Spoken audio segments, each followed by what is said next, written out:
Oh, right. I know. Okay. All right. Well, now they're live, so they have to straighten up now. I'm kidding. Welcome, everyone. I'm hoping the camera's right. We're looking. Puppy's good. John's good. Chris is good. Uh, all going by our new aliases. Price looks good. Our new aliases with these characters here in Clouded Desert. Thank you for joining me once again. It is good to be back after over a year, I believe. It's Matt time. Since the first time this was written and now rewritten again, helped out by Cosmic with formatting, coming back yet again at it. It's good to be here. So we got a good story to tell tonight. If there's any comments from you all now before we get going, please say so. Otherwise, we're going to get to our characters there. So how are we all feeling? Ready to get going. Ready to get going. Locked in. Let's call some Cthulhu. Let's call the Cthulhu themselves. All right. I'm excited for this system. I'm done. All right. Fuck D&D. Sorry. Thanks, guys. That's gonna be it for tonight. Thank you for tuning in. Okay. No. I like Chaosium's products. Me too. Me too. Okay. That's not a joke. I do like it. It's not at all. We are gonna be using two different overlays through this through this event. We're gonna have this one, and then for the sake of assets, we're gonna have an asset overlay. So mind-boggling. I know. That looks awesome. No. Who would have thought? How much did you pay for this? First of so much. First time it's ever been done. I know you've never seen assets before. This is an originally written piece. What you're looking at is, of course, a poorly thrown together prompt for my players. So this here is going over the character prompt. If any of you would like to, you know what? I don't trust a single soul. And original OP, do not steal. Original character, do not steal. Oh my gosh. I will take it over, so in case any of you forgot the prompts, you can quickly think of a solution, because obviously, I know, Carbonized Productions, but you know what? You try, and that's what the a sweet dumb part about name. It really is. Well, you have to get telling his name's Hudson in real life. Yeah. What exactly did you carbonize? All right. So, just in case you forgot, here we're gonna go ahead and think of your answer to these questions if you haven't already. So, in 2042, the world ended with the rise of the Great Old Ones. Your friends and family perished, as far as you know, and you only have so much luck left. It is now 2043, sometime in what would be summer, or at least it feels that way where you're at. You're trekking across the desert of old America. How did you make it this far? What did you do in your past life, and how did it help? What is one miracle or close call you experienced at the beginning of the end?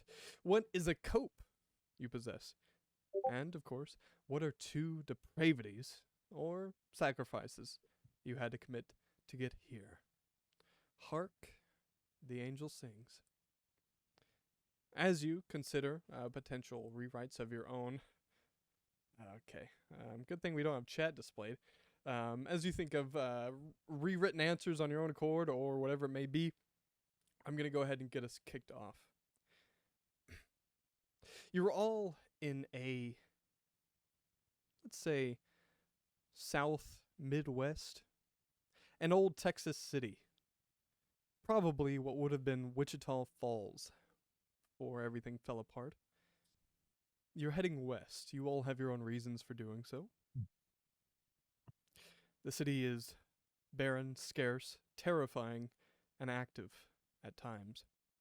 Quiet, though.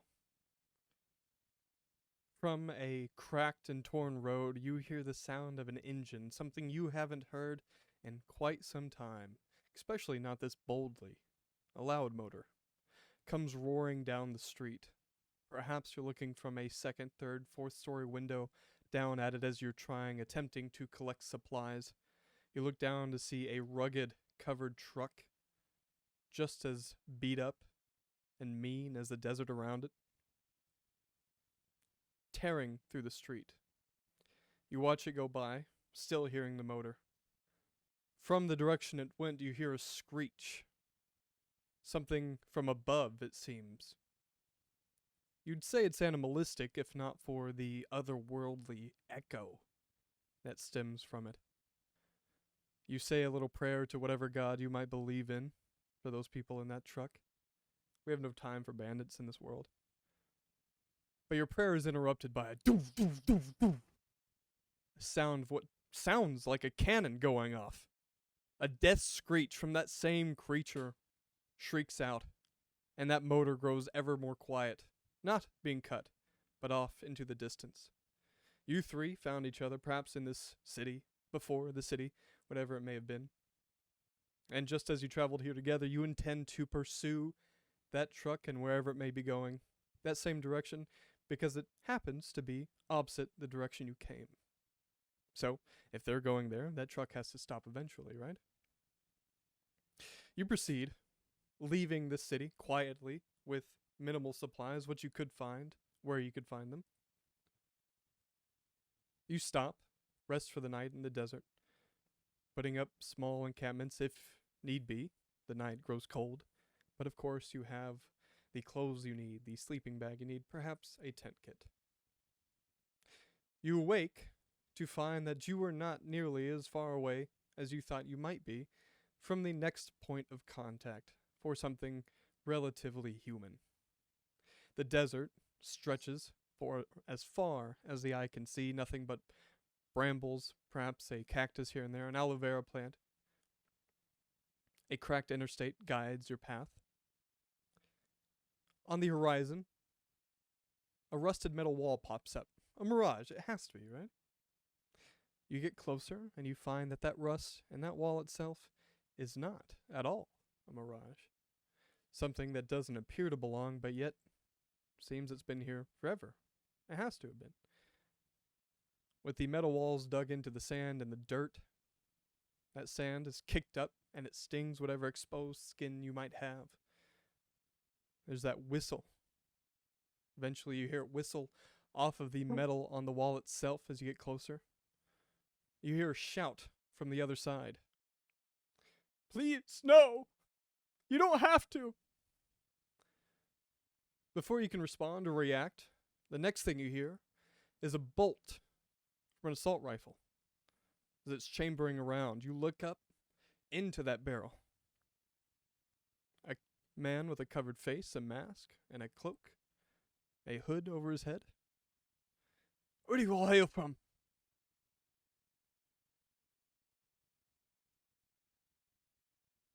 We don't mean Well, any trouble. We're just passing through.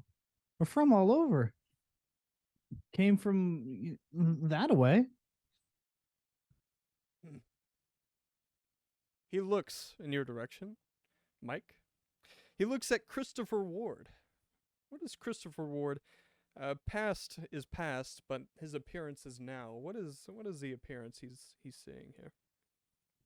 Chris was in the before times a farmer, kind of hailing from the southeast region, Alabama, Georgia, kind of a nomad around the southeast, but a farmer nonetheless. Once the normal kind of build man, say 5'9", kind of stocky, knows that farm strength. Yep. Thick old beard on him, but just a smile that never leaves his face. Just a really happy, optimistic guy, no matter what happens. Behind goggles, you feel eyes acknowledge your presence, and it darts to the next individual. Price, what's John all about? Jon Deveraux, he's from Louisiana. He's not quite 6 feet tall. He's not an old man, but his hair is already starting to kind of go gray a little bit in the temples. Could be stress. He's got a bit of a wispy beard. He's, like I said, he's not quite 6 feet. A bit stocky. And he always seems to kind of has a bit of doesn't seem to have a bit of a mistrustful look around. He doesn't seem to kind of take to people real quickly. He kind of doesn't want to get too close to nobody physically or probably also emotionally. Hanging back. Acknowledge or not, the rifle barrel snaps to the right, and a good 4 paces from you stands another individual. The guard glances before asking to the back as you hear a, "You don't have to, please!" And his head snaps back to you all. "And you!" Pointing it towards Trevor's character. He looks at a very large individual, very stocky, bald, wearing cargo pants, t-shirt, and a white but a little bit bloodied lab coat, like a doctor's coat. His facial expression, he is constantly staring, very serious most of the time. He carries in his left hand a medical bag. He also has about a regular sized book bag, but it looks really small on him. And it doesn't seem like there is as much as it should be in there. Gotcha. So a small backpack on a very large person. What was It's the a height? regular backpack. A regular backpack, but appears small due to his stature. You're just so big. It's just he's a huge guy. All right. What's the height? The approximate? He's 6'5". Good. Oh man. All right. The rifle continues to point. He looks around. What are you all packing? I mean, not much. We've been on the road for, I don't know, for weeks, months now. Do y'all have anything worthwhile? I don't have anything worthwhile. Just rations.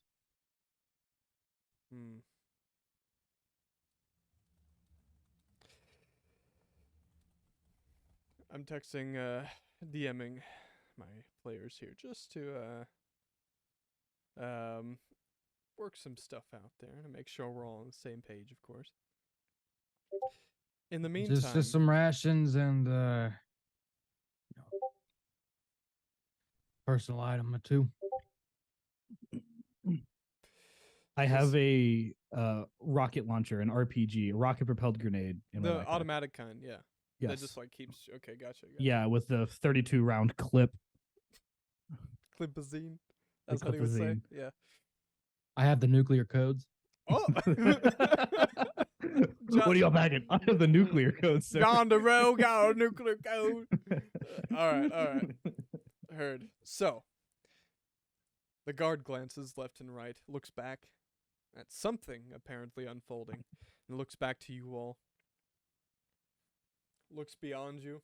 Rifle goes down. Get in. And that large metal gate creaks. I told y'all Just- things would work out. We got made ourselves a new friend. You keep making friends there, Chris. Friendly guy, what can I say? Yeah, you are. I'm surprised this big motherfucker isn't scaring people off. Isn't that right, Yeah. Puffer? Yeah, I know. He about scared me off first time I saw him. I told him, I said, if you a puppy, I'd hate to see the big dog. You know what I'm saying? It's funny every time. Yeah, puppy's laughing too. He's a jokester. He keeps walking. He pushes past Chris there, almost bumping shoulder. Puppy, are you willing to discuss what has happened in your past at this moment? To the audience, unbeknownst to the other characters, let's say there's a Of course. flashback. We get a flashback. Of course. You see a rainstorm. You see the apocalypse unfolding in a forest in a rainstorm. You see a wife in the passenger seat. You see a little girl in the back seat of an SUV with a little dog. And you see my character driving really fast. And then it cuts back. And Puppy pushes through that metal gate. Just big enough for one person, especially just one puppy, to squeeze through. Following either John or Christopher, both you, as you push in behind Puppy, the gate comes to a close. Immediately, you feel surrounded. There's bodies of people, something you have not seen at this volume in, well, quite frankly, since it started. Immediately, you feel overwhelmed, almost, what's the term? Claustrophobic. But then you realize they're not even looking at you. Not immediately. You're at their backs. You look around at the surrounding buildings, acknowledging that the size of this, well, community, this location, is just big enough to fit what appears to be everyone in front of you. Everyone who makes up this group is in this one location. Not facing you, but in a circle. You look through the heads, you see other faces towards you, but not looking at you. You would approximate 20 to 25 people. The guard who flagged you down is still atop his post, looking out every now and then, but more so focused on what is taking place. Faces look back at you as that gate closes, sickly, pale, scared, eyes bulging, looking at you, but immediately snapping back. They're scared. There's strange faces they haven't seen before, but they're also almost morbidly curious, but also fearful of what is taking place in front of them. They accidentally create an opening as they're trying to keep an eye on you, keep an eye on what's happening. At the center of this circle, there are two men. One on his knees, ratty clothes draped over his shoulders, hands clasped, not bound, but clasped together in a pleading formation. His eyes, crying eyes, are looking up at a man on his feet in a bit of a shooter's stance, one foot behind the other. A revolver is in one hand, pointed at the man's forehead. This man on his feet wears a large brimmed hat with a ratty, torn duster. And the man on his knees pleads once again, "You don't have to do this, please. You really don't." Another face, sickly pale, comes up to you, looks at the three of you, seemingly unscared, unfrightened, but more so desperate or determined, small, petite, and feminine in nature. "You have to do something. Say something to him, please. You have to do something." You hear another voice from an older woman to the left who cries out, "Get rid of him!" Another man across the way screams out, "This is too much. You can't be doing this." Immediately after, this man in the large brimmed hat speaks up. This is the standing man. Correct. "Joseph here has unfortunately come down with an illness. One that threatens each and every one of us. Now, Dr. Ava's inability to help him has made the answer clear. This threat must be eliminated. You're a good man, but may the gods have mercy on your poor soul." While all this is taking place, while the shouting is happening, while this line is being delivered, what are you all thinking? What are you all doing or saying in this very moment? Puppy's thinking, I'm a doctor. I could help. I could see for myself. If it's true. Gotcha. John is looking around at the different faces of the crowd to kind of see how many seem to be in support of what's going on, how many people kind of seem to be, not sure or against it, and just kind of trying to soak up as much information as he can about what is going on. I see. In the few seconds that you have here, I'll ask for a roll to see if you can't break this down. We'll use one roll as a broad examination. Sure. I'll take a...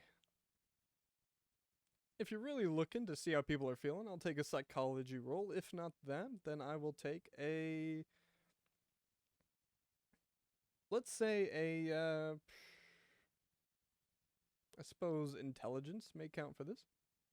Just a flat intelligence. Yeah, not too. Okay. It's a general thing you could certainly do. That's a failure. It's a 90 versus 75. All right, all right. Puppy, are you trying something as well?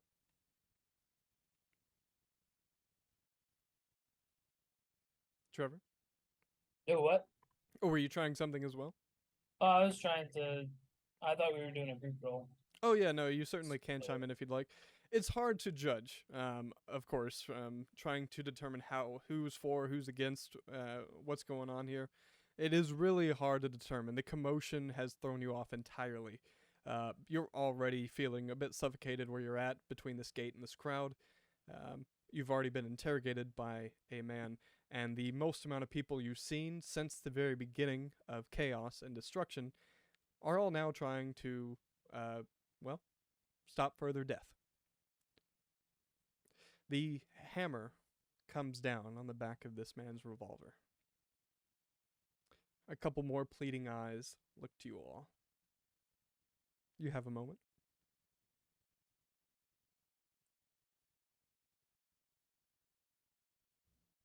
Okay. If you want to be kinder about this, you could just exile him. Get him out of the city. He gets the disease out of the city. At least you don't have to think about the fact you killed a man. We have a really good doctor too. If you want to, if you want him to look at him, not to look how big he is too. He's seen some shit in his life. I'm Half not sure his how good brains your are in his doctor chest. is. Yeah, they're all in his chest. I'm not sure how good your doctor is, but our guy's the best. The best. Mm. The crowd That was a quiets bit. That was a down. lot for him. He usually says a lot less than that. That was a lot. He's a man of few words, but he's excited to cure your shit. The man quiets down, as well as every person in the crowd. They've heard voices they've never heard before, speaking up. You see, as the hat comes up and the shadow drifts away, the very person holding that gun there. And of course, showing to the crowd as well as to you all here. He shoots you a piercing glare that seems to shoot right through you, out the back of your skull. I will ask for a roll that pertains to exactly what you're trying. I advise against intimidation. Can I try to charm him? It depends on your wording. As a GM, I'll factor that in, how exactly you do it. But yeah. I'd like to do a persuasion roll myself. Okay. Damn, that's a failure. 70 versus 40. Okay, I'll factor in, John, everything just mentioned there. And please, Christopher. I'm thinking, how do I charm this man? Maybe I'll persuade too. He's not quite my type. Hey, it doesn't mean hit on, but all right. Fuck. Use the 57 to 50. Yeah. Use the luck. I'm gonna use my luck. Is that okay? It sure is. It sure is. Wise Great. choice. So I'm going from 75 to 60. Math 8. Thank you. All right, cool. So we have a successful persuade. You do have a successful persuade. Sir, just before you kill a man, look, this man looks awfully nice. Not that many people are. I'm not here to tell you how to run your little compound here, but you know, heads are good. Have an extra pair of hands to work on some stuff. We got a good doctor here. I know he'd love to work on you, but I'm just saying. Before we go blowing some heads off, maybe we let our guy look at him a little bit. And also, if you have any food, that'd be really cool too. Also, hey everybody, I'm Chris. Nice to meet y'all. Barrel of the pistol goes against the man's forehead.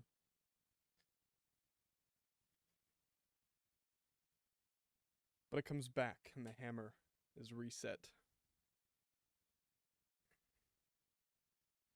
You Not see- only is he handsome, but he's generous. The pistol goes back in a holster quickly. Seems you're a lucky man, Joseph. And because I am feeling generous, you do get to live today at the very least while we figure this chaos out. Joseph here is going in the jail for a time being. hopefully, some magical or perhaps miracle cure comes across and fixes him. But it seems our new friends here have determined that they want to help. He looks at one of his guards behind him. There's a couple of them. And he motions with his head, and they go over to grab Joseph underneath the arms, drag him up to his feet, and escort him to a very large building. And if we may take a moment, I do want to break down what we're seeing at this compound. I have a basic map that I've done myself, so don't expect the Mona Lisa here. But a map is a map. The audience may see for themselves, but for you all, I have a slightly larger version so you can break it down. Looking around, there's certainly no secret, and you can, of course, click on it to get a better view. There it is. You have entered by the bottom right entrance gate. You eventually meandered up towards the center of this town. In between all of these buildings, to your right, you see a garage. Cement walls, it seems. Excuse me. To across the way, you see a large garage as well. Two of them. This one seems to have a door, a metal sliding door as well, or a door that comes down. And to your left, a large building that appears to be some kind of old processing plant, perhaps a granary processing plant or something of the sort. Up to your top right, at least as far as the map goes, you see 3 homes that were crafted out of whatever might have been laying around. Shacks created so that way sleeping did not have to be under the stars. Probably fitting quite a few people in each one, and others sleeping where their jobs might entail them to do so. So, the body, of Joseph there, not body, but the living person, Joseph, is dragged, now after being saved, is dragged towards the bottom building, as per the map, towards this large one. Dragged through the garage door entrance that is open, followed by this hat-wearing man as well. The crowd is somewhat dispersing, as you all are between the 2 large garages and quote-unquote town hall type building there. You see some faces look at you, amazed that you would have spoken up in such a situation. One man, shorter in stature, you don't see his face, you just see the hat, comes walking by. Can't believe you talk Henry that way. Ain't no one ever talk Henry that way. As he completes his journey to the other garage to your right. Is there anything else you all would like to take in at this moment? Anything you have questions about? Can I try and see? I mean, I know you said it was more people than we've seen in a long time in one place, but like, how many people are we talking? Are we talking like 20 to 30? We're talking like over 100, 200 people. No. 20 to 30, definitely. 20 to 30. Okay. Which, It's still a lot. comparatively, yes, very, very much so. This Okay. is a full-on community. Other than Pup, who's the biggest dude here? Hey, man, as long as you believe. Other the- than me and Pup. The other Pup biggest, vertically, me horizontally. the other biggest guy. There's a couple straggling, random faces out in the crowd. There are some a little bit larger in stature, both men and women, and anything in between there. The sheriff himself is tall, rather lanky. Joseph is a little bit smaller. But as far as hulking figures, I gotta say, I believe Puppy is probably combating for number 1 there. Do I see any like groups forming, like a bunch of villagers kind of getting together to talk about what's happening, or is everybody kind of dispersing off on their own? Or As loud as it was, it grew very quiet to the point where the metal and the wind are once again the loudest noise. You hear the murmurs, which you can attempt to pick up on. If you'd like, it would take a listen. yeah, I'd like to try that. Of course, yeah. So maybe a couple people talking as they're walking by. So go ahead and give me a listen. Listen roll, While okay. you're doing that, yeah. Is my listen any good? I honestly, I probably, Oh no yeah, I worries. was only at 20, which it shouldn't be. I was a journalist, but whatever. Hey, let's see. That's a failure. That's all right. That's all right. You can't quite pick up on it. With that, the wind's louder than you'd think, especially. I the one definitely up just there. did. I think I botched my use of character sheet. Like I made library use good because Hey, I was like, man, use you controllers, never you know know. how to use a library. I'm like, that's no use right now, but whatever. You never know. You never know. I purposely, with intent, never gave you any idea of what it may take. So exactly, thank you, Ian. Everyone needs library use. That's true.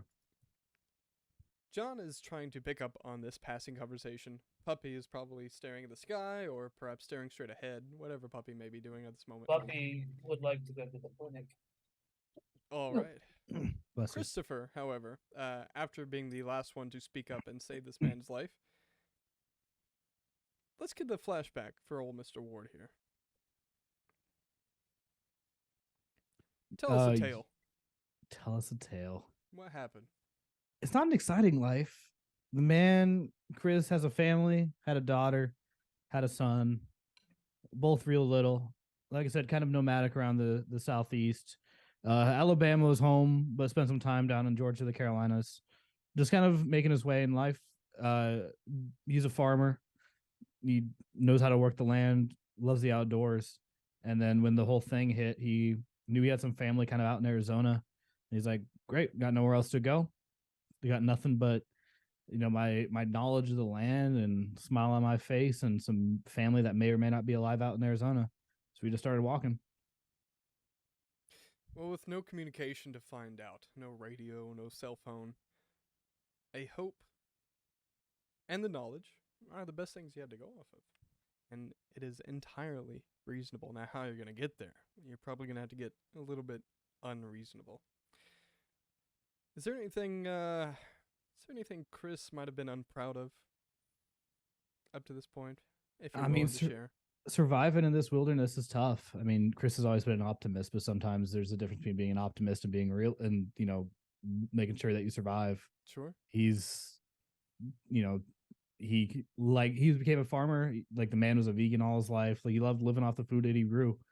And it's tough to do out here when you're not in one place long enough to start growing some stuff, but also protein's important. And there's not a lot of beans and legumes and tofu laying around in between Georgia and Arizona. So it's, having to do what you got to do, not only breaking his vegan morals, taking some lives. Basically just, he's like, I'm going to get to Arizona one way or the other. And the two things we're going to have are my life and my smile. I like that. I did, after you said vegan, I rolled a D100 to see how much damage you'd take. It is only 3, I'm kidding. I respect it, but had to break some morality there. And we snap back to Chris's face, panning around to the others. And you all start letting your shoulders down a little bit. The crowd disperses. The activity subsides. You're a little bit, you have a little bit more room to maneuver. But before you can get too comfortable, a guard approaches. Coming from the same building Joseph and Henry, who you'll soon discover is his name, came from. He wants to see you. Who's he? Suppose Sheriff Henry, we call him. Mr. Sheriff Henry. Great. Which way's the cafeteria? I know we're all dying of hunger. It's for later. Later, he says. All right. Take us where you're going to take us. He opens up his right arm with his weapon there to motion all of you to the building on the artistic map, the bottommost building there, through the large garage door. You all step inside to the back left, again referencing a map here. I should open up with the description of what you're seeing, because the mood is important. The desert is hot, but it's also bright as hell. Luckily, you are away from what was eaten by the coast, by the ocean when it rose. You also, miraculously, avoided the volcanoes and the tragic weather, perhaps witnessing a couple or being in a couple earthquakes. But where you're at, it seems the main antagonist is the sun, an area so centralized and unpopulated that it became more of a safe space than anything. Give me one moment here.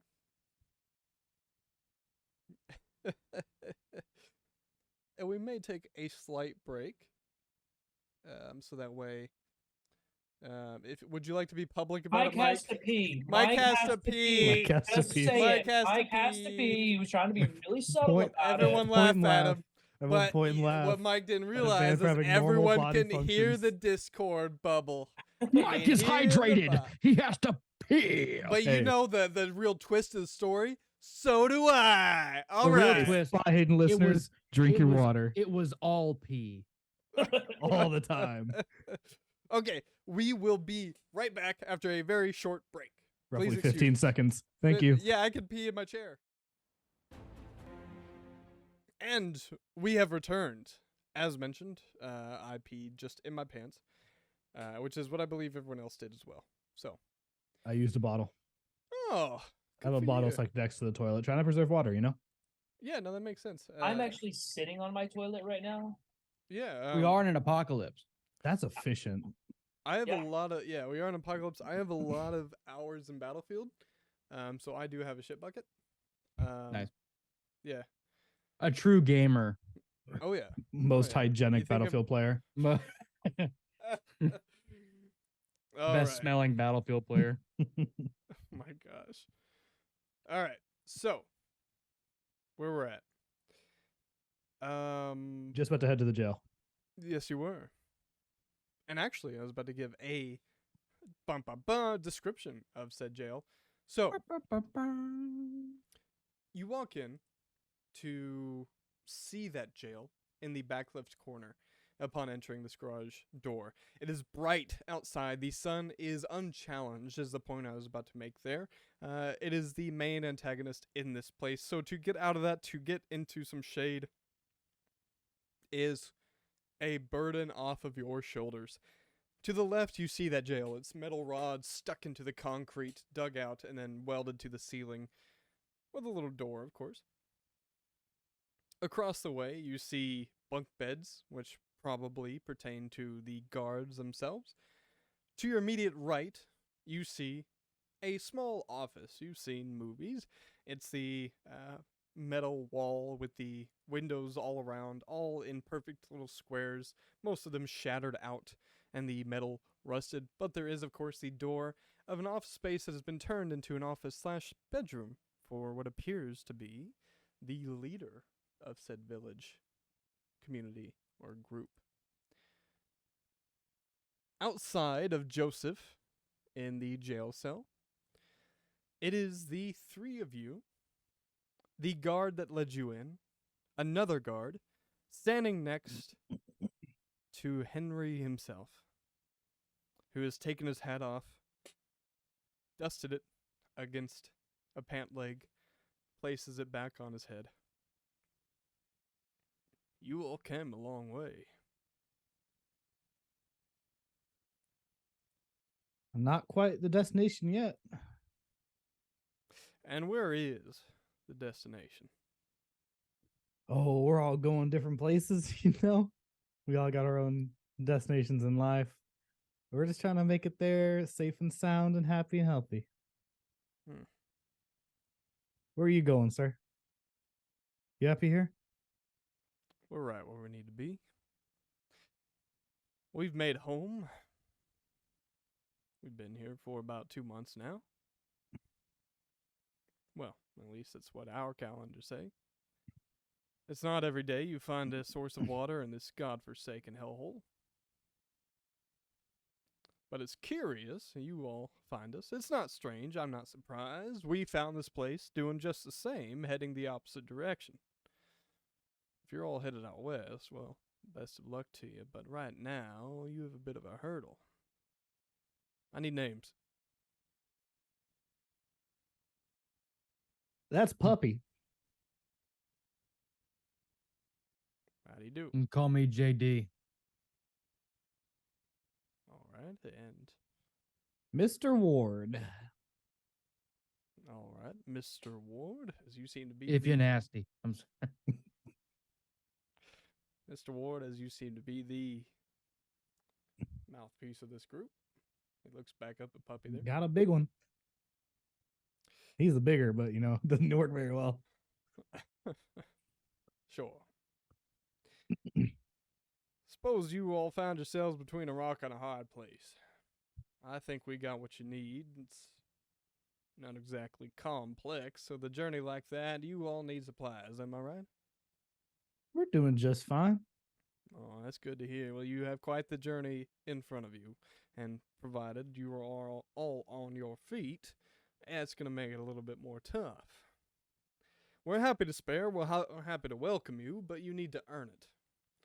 And quite frankly, I'm not certain you want to walk out that door just yet. You see, Joseph here has come down with an illness. My purpose lies in protecting the people out there. He is yet, unfortunately, a victim of a threat that is unforeseen.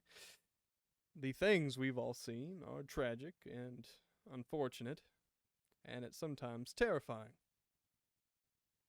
But the worst ones are the ones you don't see coming.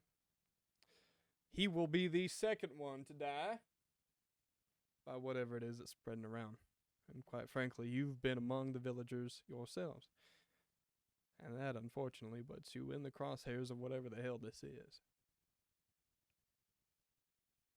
So, the way I see it, you want to earn it? I recommend you don't act up. We're all very capable. He motions to his guards. If you'd like to help us out, you'd earn your place here, or you'd earn the very resources you need to get going. Hey, Keeper? Yep. While he's talking, I'm going to stop listening and start to slowly walk over to, what was his name? Joseph. Joseph.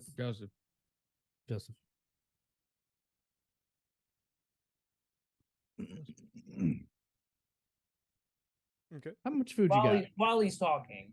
So Oh, well, okay, you're just doing Yeah, that, and while you're he's asking talking. Just straight up ignoring him. how much Yeah. food. Okay, gotcha. Well, How much food you got? His eyes follow Puppy as he walks away. He's got our what doctor. we You can need. ignore him. How much food you got? We got what we need. We make trips. How much in the future? Like how much extra do you got? Barely making ends meet? Got a surplus?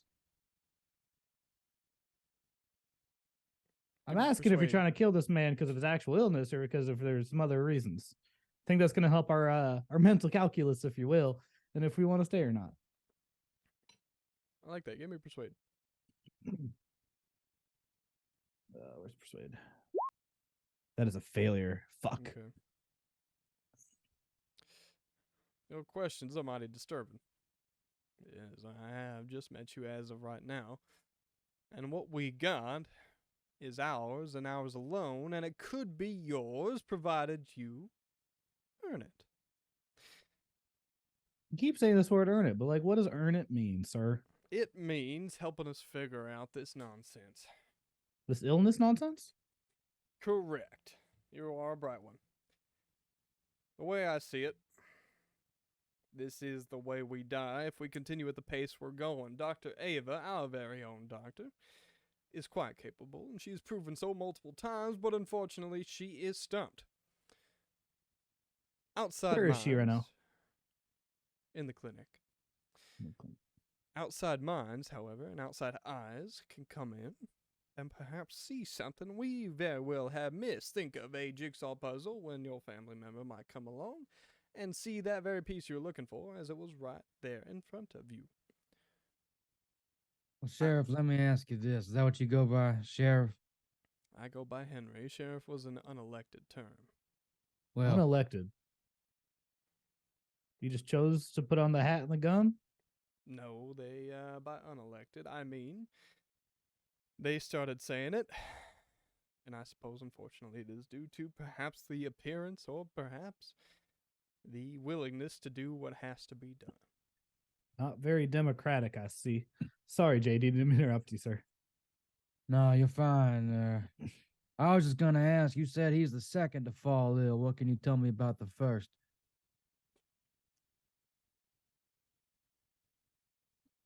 Molly was the first to go.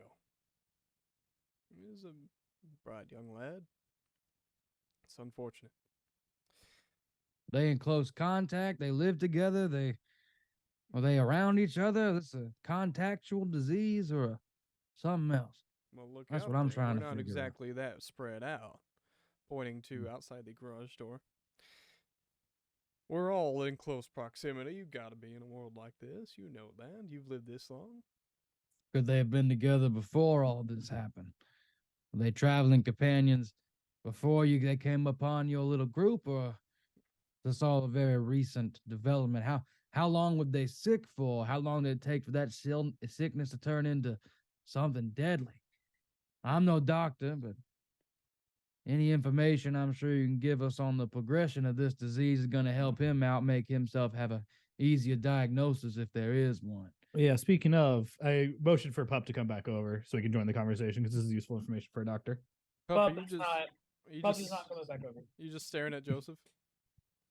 Pup's not coming back Staring at over? him. I'm gonna start examining him. I'm gonna get closer and closer to Joseph. Cool. Also, I just have some general questions about your little your settlement here. I mean, this is the most amount of people I've seen together since all this shit started, and well, I'm kind of curious how you did it. I mean, were you all already together before everything started? Did you find each other? What do you even call this town? Sure. The technical and or scientific term would be luck. Luck be a lady, ain't that right? And you see John takes out a notebook and a pencil, and he's just writing down the information. Gotcha. Right. Molly died a couple of days back. His got unfortunately farther than anyone else's, specifically Joseph's. There is, and if I'm going further, I'm trusting you all with this information. To keep calm, the last thing I need is everyone thinking that death's right around the corner. Even though it is, they don't need to hear it. There's another one in the clinic Ava's working on. But it happened with Marley first, and we don't know how. We buried him out back. It did get further along. What happens, I can't say. All I can say is it ain't human. It ain't no flu. It ain't no cold. It's no form of cancer as far as I'm aware. It's nothing but unnatural. The same very thing that has put us in this very world to begin with. I suspect it's probably from similar measures. So you think you saying it's related to them, huh? Well, what else would explain it? Like I said, I'm no doctor. Some sort of rash of some kind, either way. I can tell you right now, Joseph ain't feeling too hot. And it's only going to get worse from there. Listen. We don't like you, you don't like us, whatever you want to think about us, as he looks towards Christopher. But there's a very good chance you have the same thing we got, or some of us might have. And if you'd like to leave out that gate, walk on down that road, go towards Arizona, or what was Arizona, you're free to do so. But the solution to your skin turning calloused and deformed once you get halfway there and not having an answer for it, well, best of luck to you. In the meantime, I can send Dustin here. He looks to his right, one of the guards there. He can familiarize yourself with everyone, everything. Collect everything you can, and again, you might find that very piece of the puzzle that we are missing. You said his name was Dustin, the other guard? Yes. Him right here. And Dustin steps forward. Well, Dustin, Christopher, if you're okay staying here with Puppy while he does whatever he's got to do, I kind of, I wouldn't mind taking a look around this here, little town you got going on. Just, I like knowing where I'm at, if that makes sense, Sheriff. I invite you to do so. And he steps back, letting Dustin. And before he does that, I say, and for the hospitality, I reach into my backpack, and you see there's several like plastic containers, and they all contain Crystal Light pink lemonade pouches, because that's John loves those. He goes, in case you ever just want to spice up your water a little bit. He puts one of the boxes on one of the table. I ain't got much to pay, but yeah, it's a treat every now and then. That's quite generous of you. Yeah, you're showing us hospitality and you haven't shot at us, so that's more than I've gotten in the past 3 months. There's Might a as well reason take it. there's just about 20 of us. So I respect your respect. What I can say about that one is if you want to take a gander over at that there valve, it seems to be giving some trouble if you got any sort of mechanics in your background. Otherwise, Dustin can point you around. Joseph knew people, and as we all know each other, it's not exactly hard to know everyone. You can meet with Ava. She might have an answer for you. All right, John fills up his canteen with some fresh water and decides to go and open up one of the Crystal Light small pouches and pour it in there. Okay. In this case, the water would come from one of these, like, best I can describe it as like the blue office jugs they'd have in the building. So Yeah. this one would be, they have like a fold-out table with a couple of them. So you could I like easily it. take that and fold it out if you'd like. Yeah, I'd like to just fill up my can. I have like a little canteen. Perfect. Fill that So, up. yeah, you fill What- up that canteen, and he's happy to, as he did just give fucking Crystal Light packages. You just gave him blocks of gold at that point. I definitely stole a bunch from a CVS. He's happy to make that happen there. So as you're filling that up, he continues to talk, but in the background, Puppy is doing what Puppy does. Now you are examining this man, correct? Correct. Yes, I am examining him. I'm looking him over. He's still in the jail, right? Correct. He's behind these bars, and he actually comes up to you, grabs the bars, and works his way up to get just below your. Well, he can never match your eye level. So you are looking down at him, yeah. I extend my hand.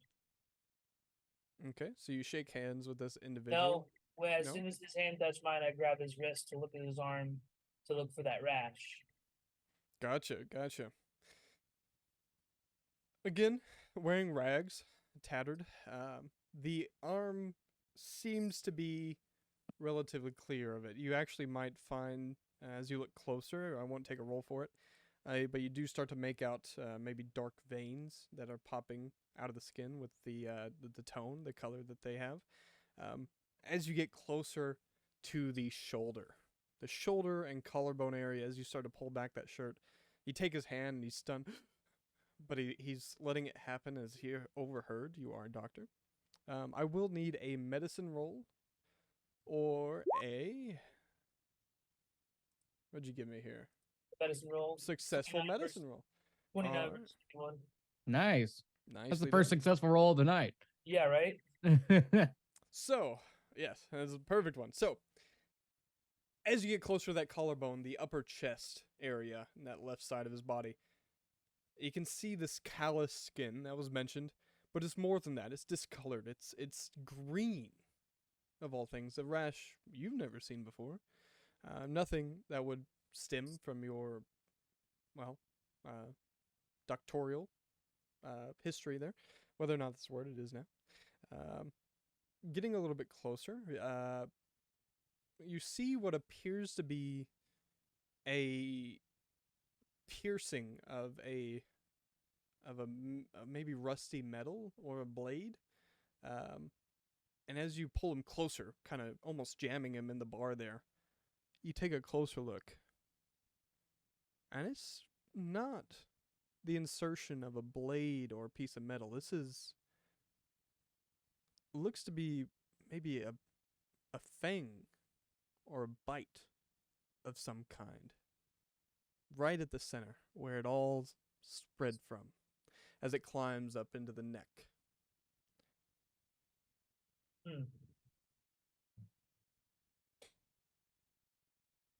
I let go. I step back. And I speak very softly to him and say, "It's going to be okay." And then I turn and I walk away. Now I'm heading towards the clinic, unless someone's gonna stop me.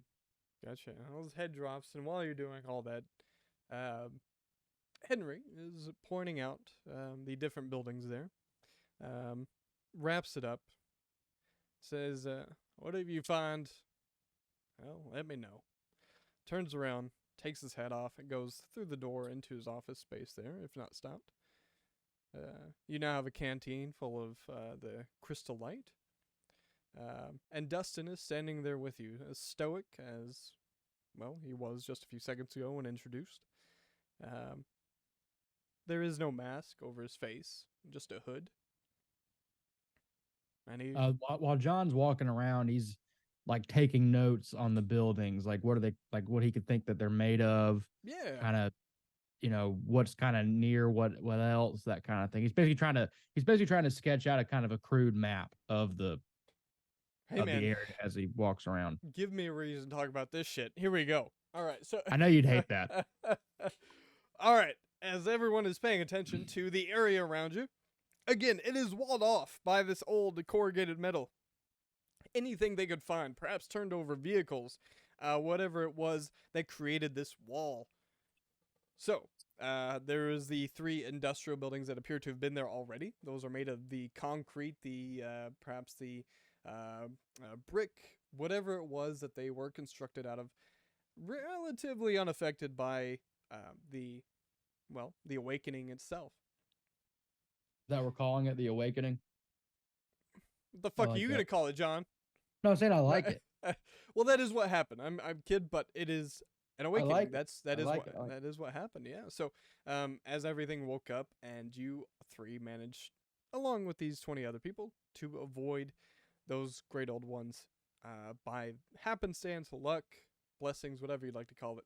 There are these 3 buildings that were already here. There was the garage to the right when you entered. There was the garage turned everything else to the back left.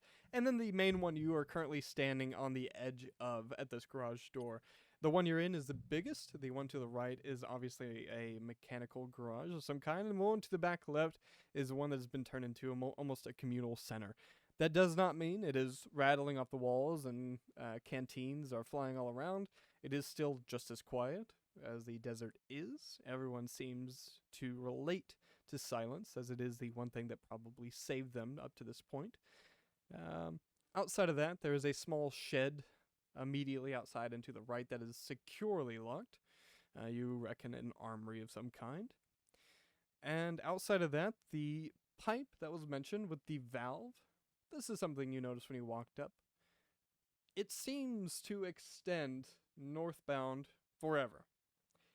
It extends so far that you lose sight of the end of it. It continues to go. It is above ground, it is large, but clearly built to last. It connects straight to what seems to be where the water is generated from. You see this valve, and of course, dispensary of sorts of water on the far side of what is this clinic / cafe style area, eventually reaching right down to that point. So, it is rather close knit. You can fit everyone in the center easily, but they try to keep a low profile, the same that you would have done up to this point as well. Okay. That is the gist of that. However, Puppy was headed to the clinic, if I'm not mistaken. Okay. You jump off the little ledge that makes that garage door entrance and march headstrong towards that other old garage. You walk in through the cafe door that is open, similar to the one you just exited.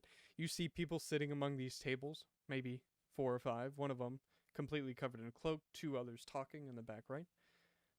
You see a open door, and through it, when you peer in, is what appears to be an old storage room, or whatever it may be, turned clinic. You see a gurney towards the center, and a lady standing over this gurney, which does, in this case, have a body on it. And if you may give me just a moment, I'm more than happy to attach the clinic reference that I've provided to the audience as well. Give me one moment. As you're one momenting, I walk over and stand next to the doctor and also look at the body on the table. Okay. You walk into this and see Dr. Ava herself, gloves on, perhaps syringe or scalpel in hand. I reach for my mask and my medical bag, cover my mouth. Okay. So you grab your mask and your medical bag, put that on real quick. Dr. Ava glances at you. What do you think you're doing here? I'm a doctor. Also, I just came here. I know. And you expect me to believe that?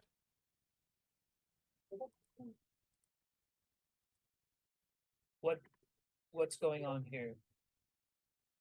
A medical procedure.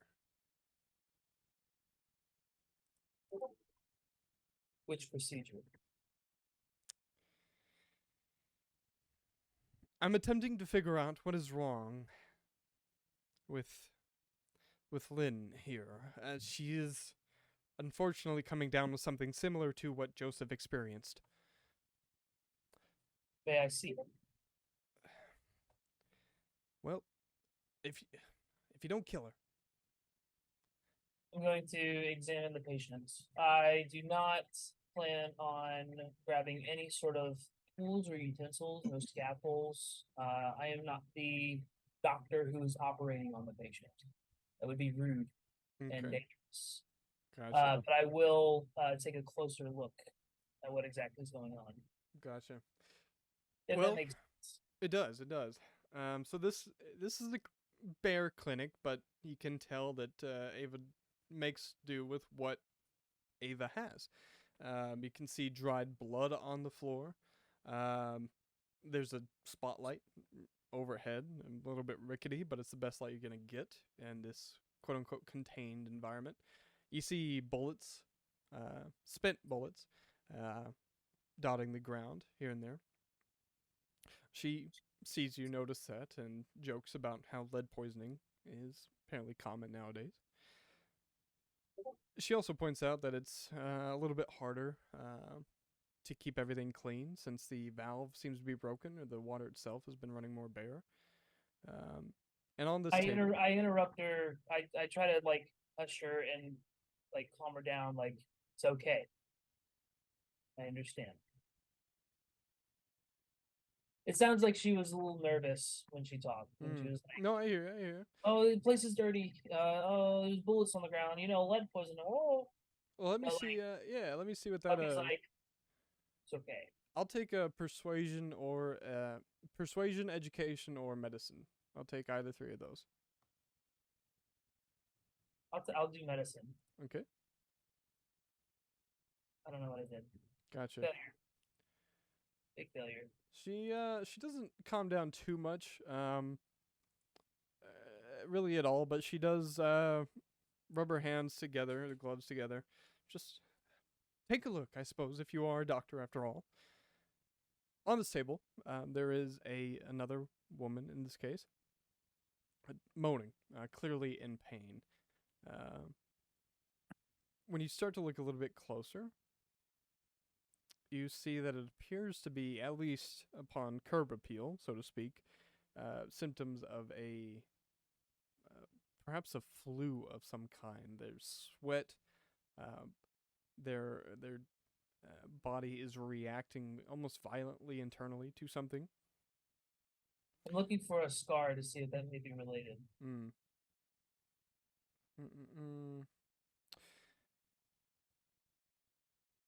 Now, your medicine roll was for another purpose. I will take another one.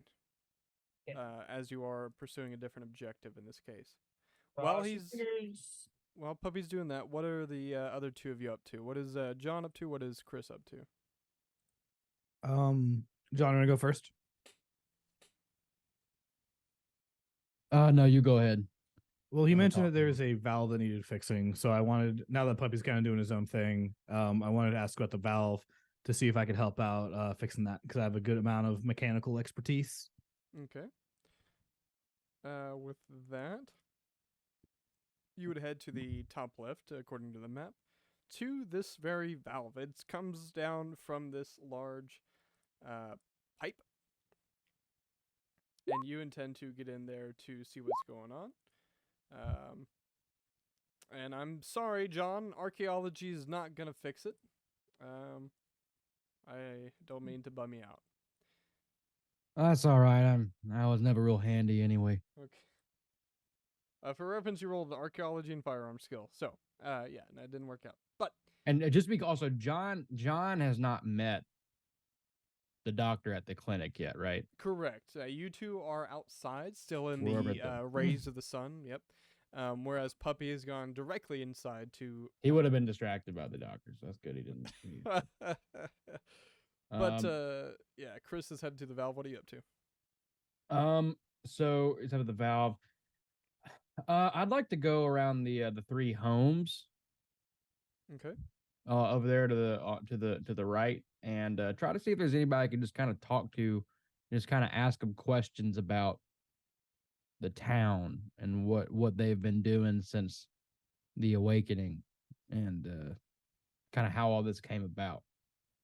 Heard. It's still quiet. A lot of people have probably gone inside as the sun is rising. You got here early morning, after all. But outside, underneath a poorly placed sheet of metal overhead in a small spot of shade, is an older woman sitting in a, well, actually, in this case, probably on a couple of flat tires. And she looks up at you, squinting, as that is almost permanent on everyone's face at this point, watching as you walk up.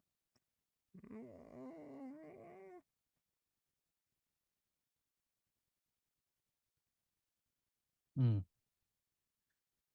So my name's JD. What's your name?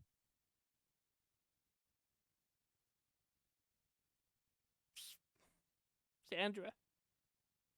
Sandra? Well, Miss Sandra, what can you tell me about this place? How did Get down here, boy. I can't. All right, yes, ma'am, of course. She pulls. And I'll have a seat. I'll have a seat with her. Okay, yeah, you sit down next to her. She's able to Got my notebook out. open her eyes up a little bit. You pull out that notebook. What were you saying?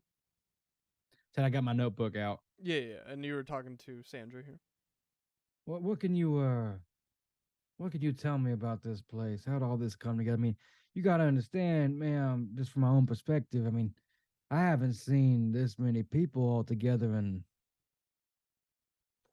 almost a year since everything went down. I mean, bit extraordinary, wouldn't you say? I would say it's quite lucky. Some call it. I call it blessed. Hmm. Finding this here spot, it was necessary to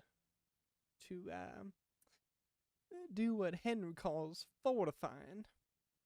It's it's not every day you find out in this desert. Now, did This- you and please, ma'am, tell me if I'm asking too much, because I do not I respect the fact that you're talking to me, but how many of you were already together before you found this location? I mean, that's what's so extraordinary to me is the sheer amount of people all in one place. Did you all find it together? Did everybody kind of straggle in on their own? How did this happen? How did you even this Henry fella who's the Oh, who seems to Henry be in brings us all charge? together. Ah, Come I on, see. now. Now, there's only about 15, 14 of us, and a couple stumbled in. There was Toothless has been here since the beginning, and Dustin stumbled in a little bit later. He came to us after we had got settled here, much like you all did. The Well, rest of them, me included, mm, I was out in, well, I spent most of my life in New Mexico. well, let me ask you about yourself. 'Cause again, I do so appreciate you talking to me, but you know, during my bit of travel since all this started, I've certainly been interested in who people were before all this. I mean, things are never going to be the same, but we can still remember. I've been trying to chronicle that, as you can see. I mean, who is Miss Sandra? What can you tell me about yourself? Give me a persuade, charm, or any speech roll outside of intimidation. Okay. Believe my best one's fast talk. Okay. Would that be okay? Sure, I'll take that. Okay. That's success. 35 versus 60. Yes, sir, it is. And maybe it's the onset, how quickly all these questions came all at once, and a tear starts to come out one eye and a tear out the next. I was a cashier at Bash's. I had 2 little grandkids, and they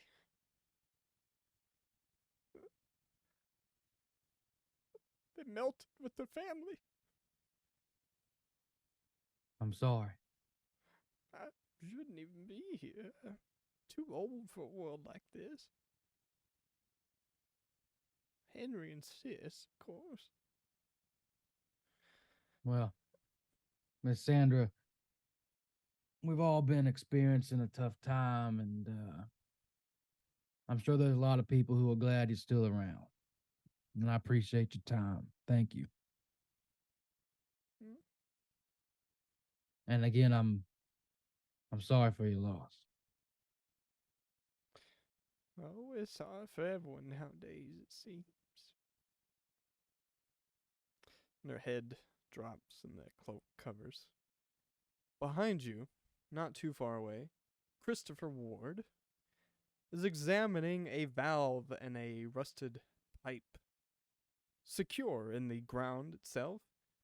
But upon twisting that said valve, it appears to give some trouble.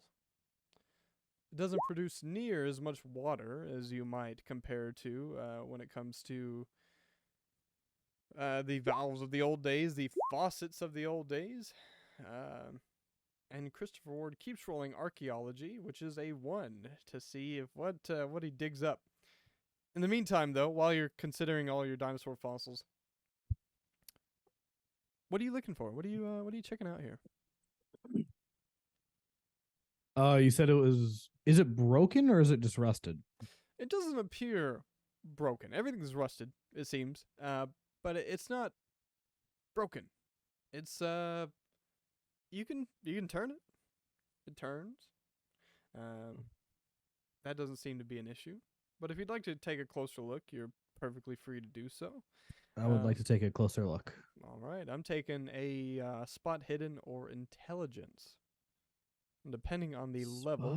Hidden or intelligence. Hey, we've gotten over an hour in without a spot hidden. I think that's a record. That's crazy. Well, I'm rolling an intelligence, so. Oh, fuck. We Okay, still never haven't mind. had a spot Still hidden haven't yet. had a spot hidden. All right. What's all these fucking failures today, dude? Eee! Okay. Damn it, dude. Dude, what the fuck, dude? You're still This is not crazy, bro. I promise you're not useless in this case. All right. Despite a failed intelligence roll, you are able to get a better look at it. I will ask for a mechanical repair. That is needed in this case. It's going to help. That's actually going to be the main. Look at that. We back. I'm so proud of you, and I'm so excited because that is it. Let's Extreme success. Let's- extreme. Let's Extreme. fucking go. You do this almost flawlessly, and I am so excited because you're going to get so bummed out. You turn the dial to the closed position because you realize you got to get deep with this one to figure out what's going on. I love going deep. Yes, sir. Oh my god. You reach up, Look what you've done to this man. you take off that faucet cover, pulling it back. Is a much larger pipe now, enough to fit your arm up in there. You get your arm up to the elbow in there, you bend the elbow, reach up in, and you can feel the trouble it's having. It's not a solid object. It is, but it's like rags or something cloth-like. You want to fix it, after all. You got an extreme success. You tug on it and pull, have them fall out, pulling out this wad of maybe old clothes, an old shirt, old rags, something purposefully put up there. Not a lot of water comes falling out, mind you. When you do that, they are soaked, granted, sure. But it's not a flood, we'll say. And immediately after, boom, boom, right out of this tunnel, right out of this pipe comes a swarm of grasshoppers, locusts. They come all over your skin, right over your shoulders, surrounding your head, in your hair. You feel them all over the place. Please give me a sanity roll, if you please could. Just Chris. Just Chris, as he is. That is a hard success. All right, with a success, you're not taking any sanity damage, but you are getting swarmed by these locusts here as they all come out and then take off right into the distance as soon as they came out of that pipe. You didn't take any damage. They didn't nick at you. They didn't bite at you. But it was jarring just for a second. Did anyone see it? John, you were around the area. If you want to give me perhaps a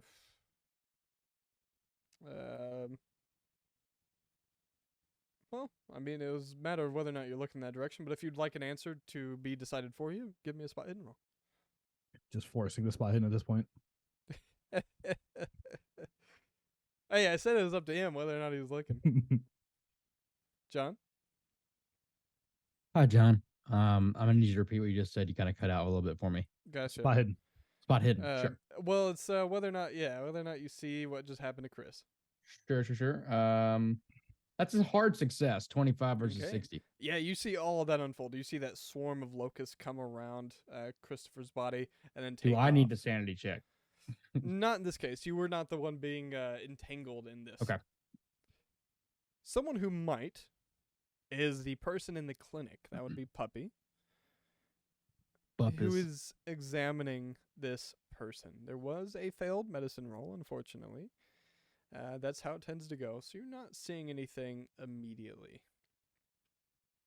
It doesn't appear to be the same. Do what? So I would like to ask the other doctor. Okay. Already forgot her name. Ava. Ava. Mm-hmm. I'm looking at my handouts. I appreciate that. I would like to ask Dr. Ava, have you noticed any scrapes or cuts? Nothing like that. Lynn here isn't yet experiencing everything Marley or Joseph experienced. Ava starts to warm up as she exchanges information with someone who at least says they're a doctor. Marley, it became more aggressive with him, and Joseph, it's hard to say, and I would like to thank you all for saving his life. It helps us all out. Whether or not they want to admit it, knowing is half the battle.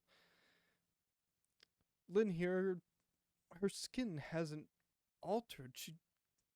She's experiencing something internal. The pain, it seems to come from something flu-like, but there's no clear reason for her manic behavior.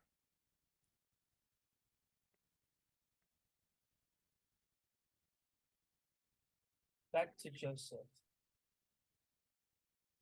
Do you have any culture tubes? Any specimen tubes? What'd you say? Specimen tubes. Specimen Test tubes? tubes. No, I didn't think to collect anything, as I don't have much around to examine. Um, it's more so treat and hope for the best, whatever it may be. But as far as MRIs go, we're limited. So, Keeper, I'm going to dig around for some sort of like small bottle or vial or something that I can Okay. take samples from that scrape, that cut, so that it can create a culture to see Yeah. if I can get any bacteria to grow and look at it under a microscope. Heard, give me a luck roll. Okay, here we go. Better be a success. Look at Yeah. that. If you just tell it. Yeah, you see perhaps rolled under a little medical tray. You do see a vial already with a cap on. That's ready for the taking. So you Yes. snatch that up. I'm gonna do my best to make sure that the insides are clean, and I'm gonna let Dr. Ava, I'm gonna motion that she can continue with her patient. On my head, and then I am Well, before you can do anything, as soon as you pick that up, the table, and with Lynn on it, starts violently shaking. Seizure-like, just about. The shoulders, chest, stomach, legs, everything is violently shaking. Ava jumps over to grab the legs and asks, please, help, as she's trying to yes, I grab push. the chest, upper arm area to sort of keep her down. With your big, strong arms. With the big, Right. strong arms, you are Mhm. over top of Lynn there, attempting to keep the body stationary. If you could give me a dex roll real quick. Dex roll. Ooh. Mm-hmm. Dex roll fail. Gotcha. You have a mask on, so I will take a bonus in this case, if you want to hit the little bonus button.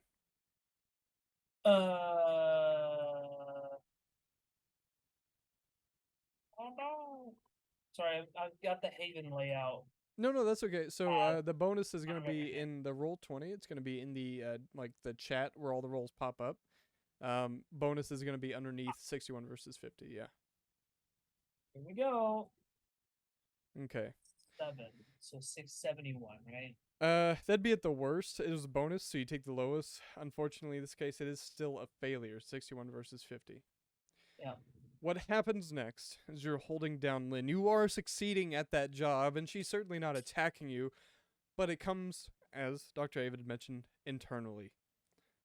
Blood starts being choked up through violent coughs, shooting up and out towards you and onto your face, getting across your nose and cheek and onto that mask. Eventually, the shaking starts to settle, and through last jolts, this Lynn person, or so you've been told, violently erupts into another bout, shouting, "Her offspring is here!" Slumps, unconscious yet again. I check for a pulse. There's still a pulse. It's hard to determine, but it's still a pulse. So from under the mask, basically all Ava can see is just a wide-eyed expression coming from Puppy. Ava's winded. That's the first time she's done that.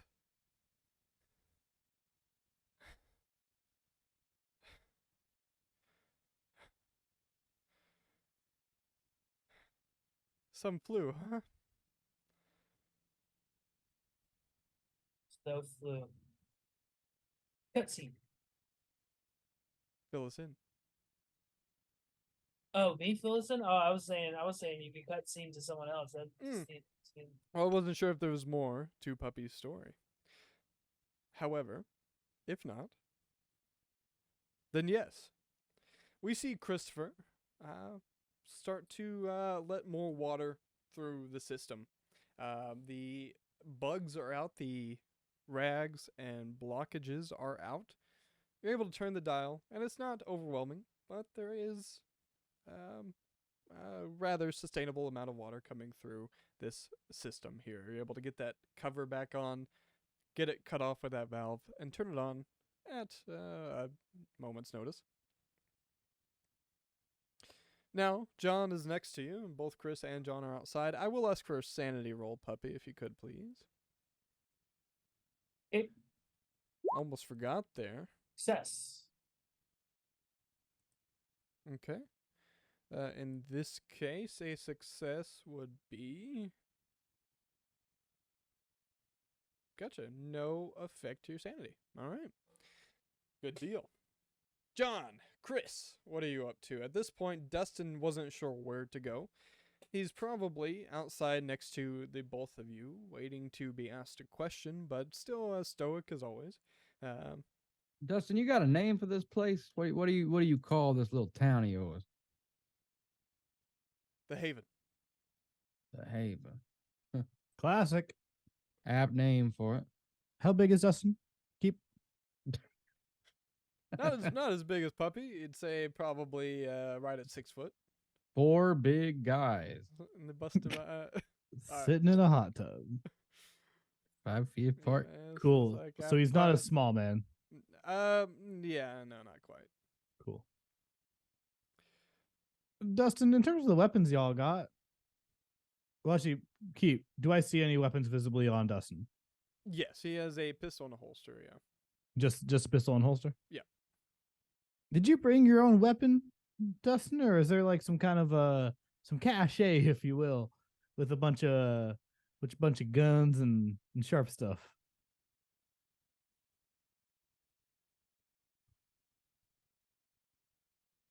Well, because I know that like what's mine is yours, what's yours is mine. Now that we're members of this here community, I was wondering, like, you know, if let's say the zombies attack, how am I going to defend myself? You made it here, didn't you? Oh, barely.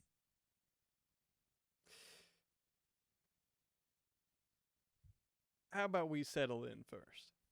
All right. Can't settle without food, though, right? Talked about the cafeteria earlier. You said later, and look at my watch. It's later o'clock. He puts his head down, points with his whole hand towards the same door Puppy went through, which you would have passed by and saw. It was a cafeteria. John, you hungry? I could eat. I want me a BLT. Let's go get some grub. I didn't think you did a BLT. I thought you just did an LT. I have had a lot of B lately. Ah, shit. You know, you gotta do what you gotta do out in these parts. Yeah. We got plenty, You got B? of course. What about the LT? Plenty. Dustin got everything. Puppy might come from the clinic, if not staying there. You all walk into this cafeteria. It's a couple tables, one made out of a stop sign, one made out of some, maybe a, what's the wooden pallet? That's what it was. Put up around, you see almost like a counter bar shelf. Someone who's clearly keeping an eye on some of the food that is there to be distributed, as well as a little sink there as well. And there are a couple people spotted around that Puppy saw as well, entering. There's one person cloaked with the hood over their head, a small frame, and of course a couple other people at a table there as well.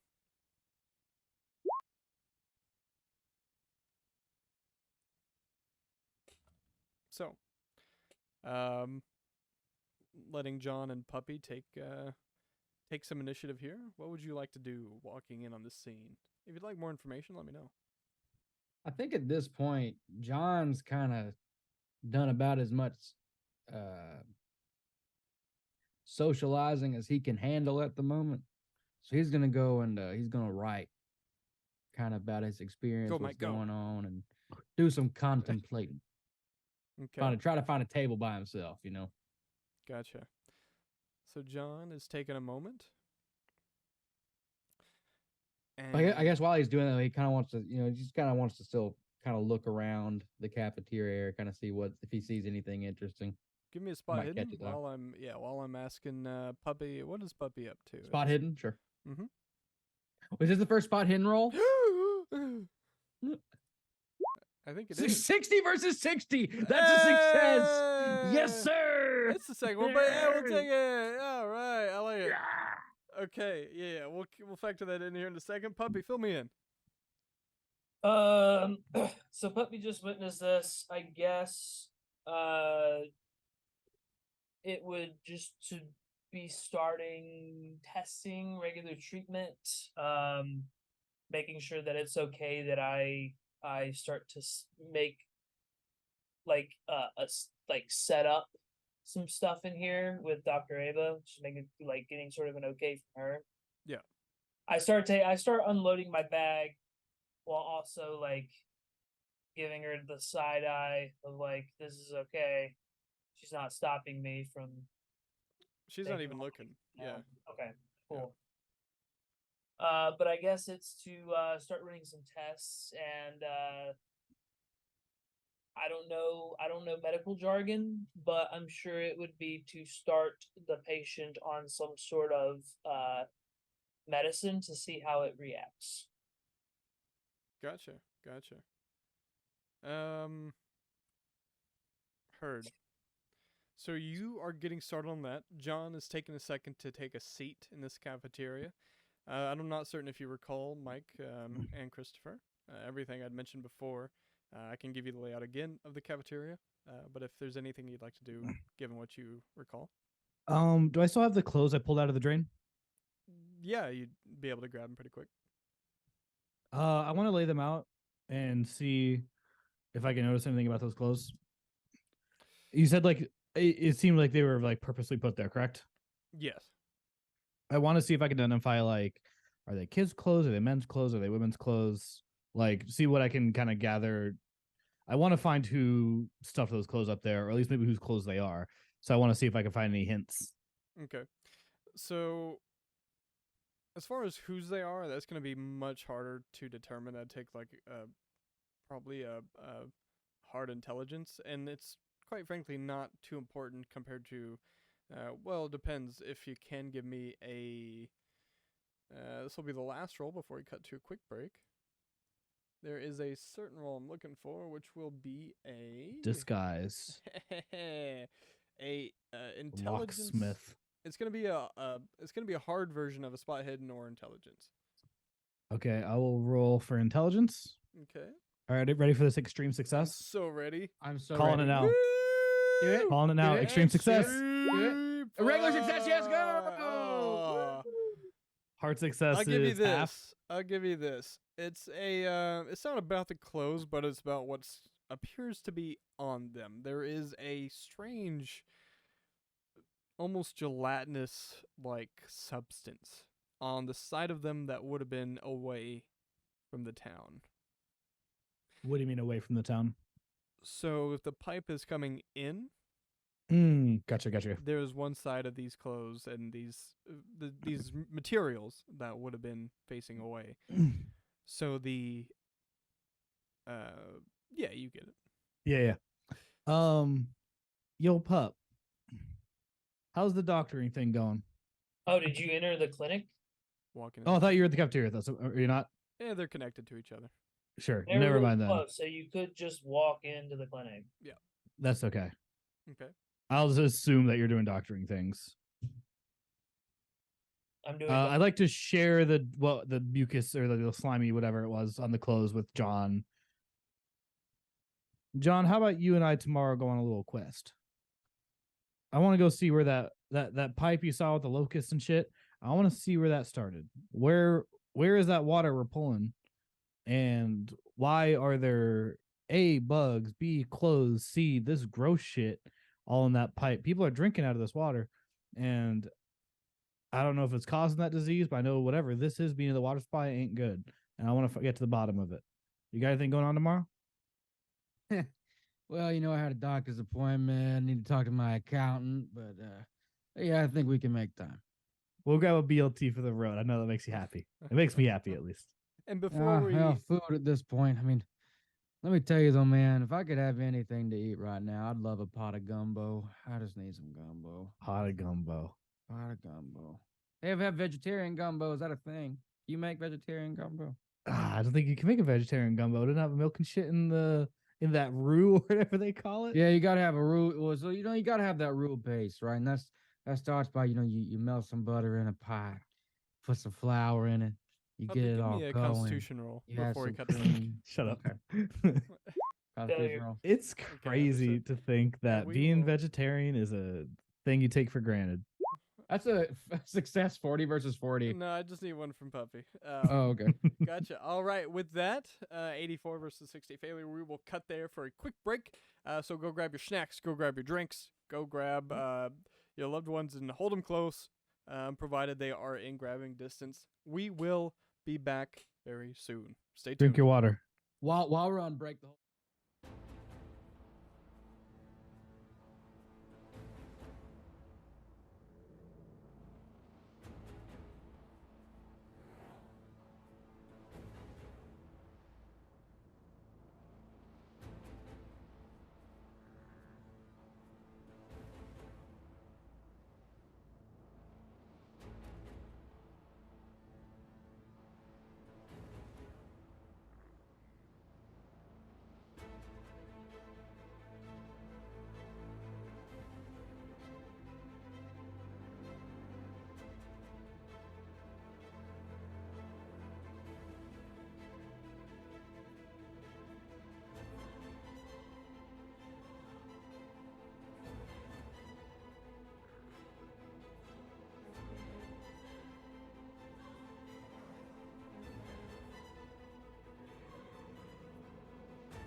Welcome back.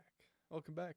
When we left off just a few moments ago, we did have Puppy in the clinic, studying, researching, figuring out what's going on with the blood of Lynn, excuse me. Here with Dr. Ava. While that's happening, the camera pans out of the door into the cafeteria it's connected to see Christopher Ward examining these clothes in the light from the sun right on the edge of this building, this garage here, while John takes a seat in the corner. Busts out that notepad, the trusty notepad that has been by John's side for some time, along with one of John's favorite pins up to this moment. Hard to come by. You wouldn't expect it, but they are.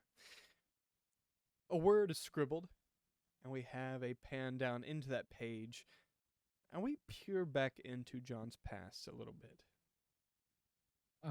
You're into a scene. You're actually in a dark alleyway off Bourbon Street. And that word you see on the notepad is it just says family on it. But it's not like a list of his family. It's a big list of different members of a crime syndicate down in New Orleans. John was an investigative reporter, you see. And, well, this must have been maybe the day of the awakening. Hadn't quite happened yet.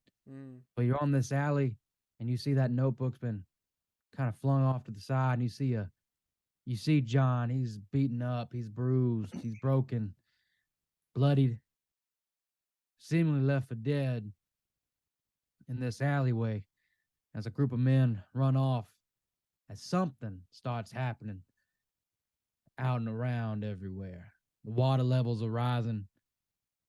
It's not looking good, but something kept John from dying.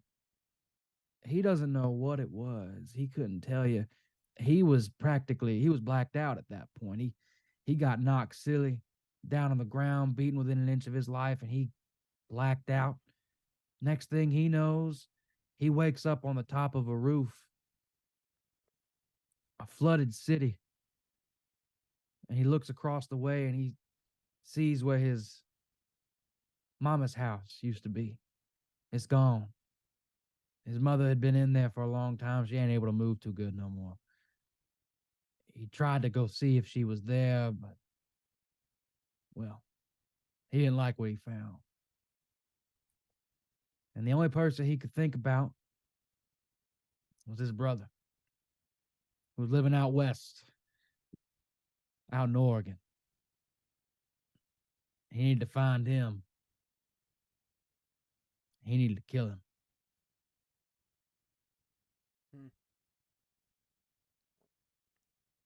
What is something John had to do to get here? John made his way kind of across the rooftops. The water was so high, he was kind of able to almost swim and climb. When he finally got to higher ground, he mostly just trekked by himself for a long time. He kind of stuck to the shadows, didn't really try to mingle with anybody. Definitely wanted to keep a low profile. He didn't know what was going on. He was knocked out during the big event. He's everything he's found out about it, he's had to find out piecemeal, through trading information, through bartering, through doing odd jobs. He's done it all.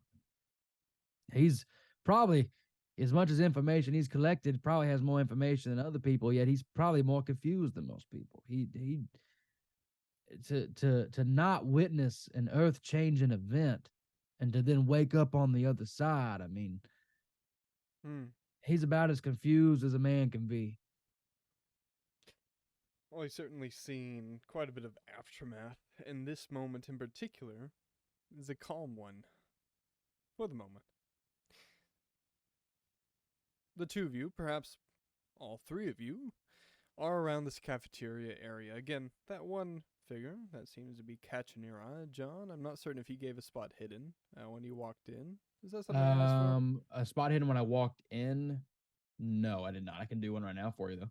There's a 60 versus 60. That was for trying to Yes, see if I that saw what was- happened to Christopher Correct. with the correct. locust. I believe so. Yeah. So, You want to do another one? you or Chris can give me one. Both of you can give me one. Sure. We'll both do one. That's a success. 40 versus 60. Awesome. Awesome. Do I still need to roll one? You can if you'd like, just for funsies, unless you'd like to preserve. I got a better there success. You go. 15 versus 25, 40 versus 60. There, I keep pointing out this one figure. John, in particular, was watching, seeing what was going on. In this case, that small cloaked figure is darting around with their eyes. You can see him watching everyone and everything that is in this room. They clock you, look away before they make eye contact, look to the bartender, look to the couple across the way.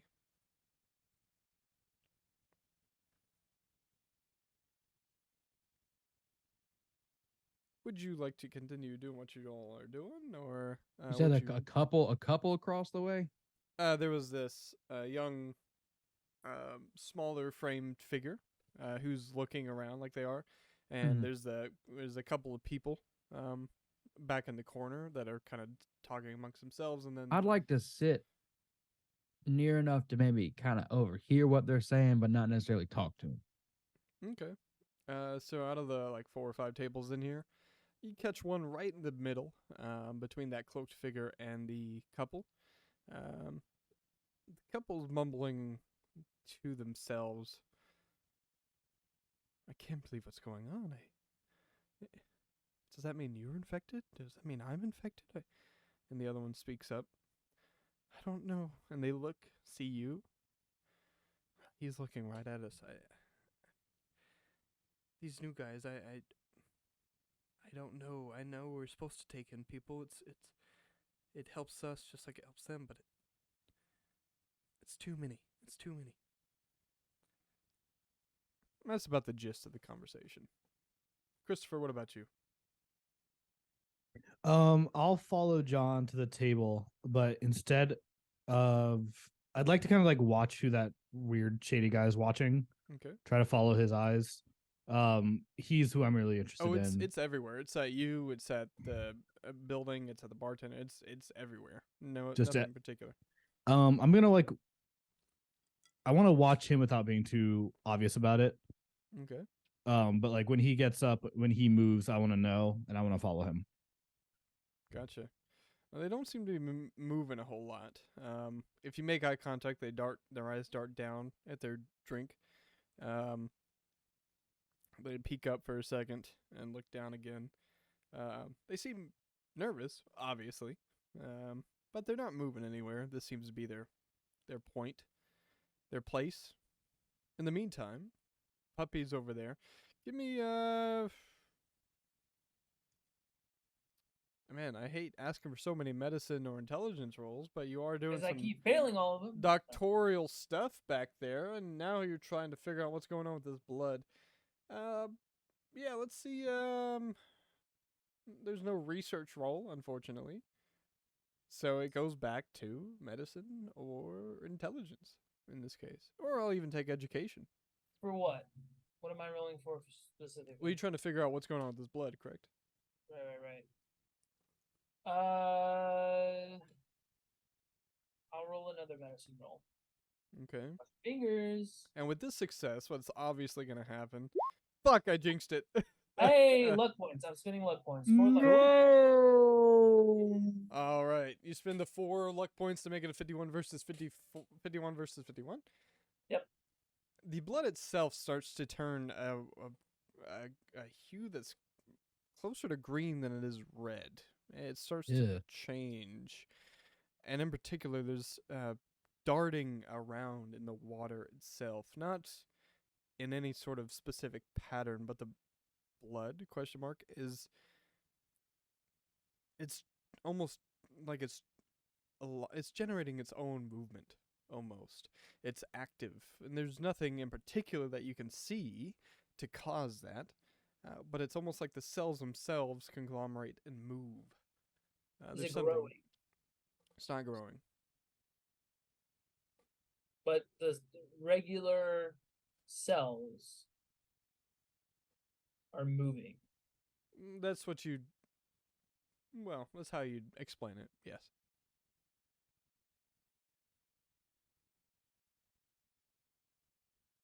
Okay.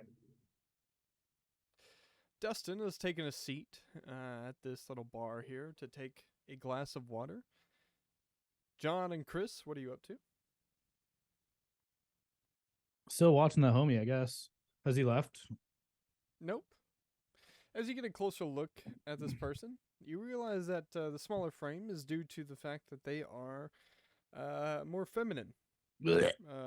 Sorry. Ew. Booties. Ew. Sorry. They are smaller frame here, and I can of course present you with a example here, and if you may excuse me in the OBS, to of course bring it up here as well. Why is she hot too? Matt. So, I'm Dude. sorry. Matt literally just said Chat BT. Beautiful- Oh, beautiful I women see. You only. guys A think hot- these people are beautiful, but not the sheriff. Okay, he Uh, he is in like a like a Sam Elliott way. Yeah, I know. yeah. Like, yeah. yeah, Like, yeah. Like in his Not own. my type, but I could see how somebody be really into it. You know what I mean? Yeah. Yeah. I think y'all are just lonely. That too. Yeah, but I don't want to Hey, acknowledge that. you're not so wrong. Hey, I'd rather not let's acknowledge. chill. We are playing Call of Cthulhu on a Thursday night. All right, let's keep Yeah. it rolling. So their eyes. I'm sorry. I didn't mean it. That was as much a self burn as anything. um, their eyes match yours, and they stop for a moment as they realize Chris is almost staring at this point. What would you like to do? We're still in the cafeteria. Yeah.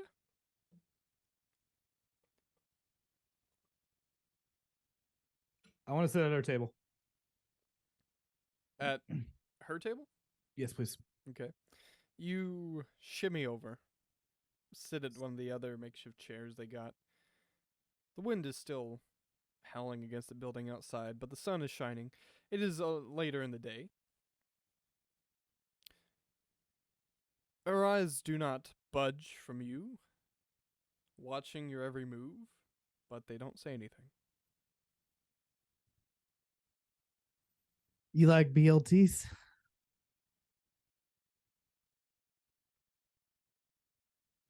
They're my favorite sandwich. I used to eat them, and then not with the B, but I like to go to LT, back in the before times. Four times. Why would you eat just lettuce and tomato? Well, as a vegetarian, you see. I'm a farmer by trade. I like to eat what I grow. You can't really grow a cow now, can you? Or a pig or whatever the hell the bee comes from. But times are tough. We gotta eat what you can eat, gotta eat what you can find. Never had a good just LT before? No. A little salt, little tomato, a little olive oil. It's a nice little sandwich. I recommend you try it. Do you toast the bread too, or do you? Absolutely toast the bread. Okay. Absolutely you toast the bread. Okay. With all the olive oil and the tea, it can get soggy real quick. I haven't This is had my that. friend John, by the way. What's your name? Cassie. Nice to meet you, Cassie. Hottie McBody. I'm Chris. Nice to meet you, Hottie with a body. McBody. Hottie McBody. What are you all doing here? Well, I saw Passing you. through.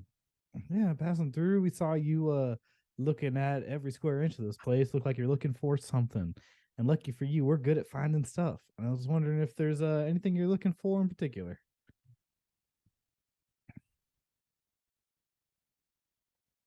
Looking for an answer.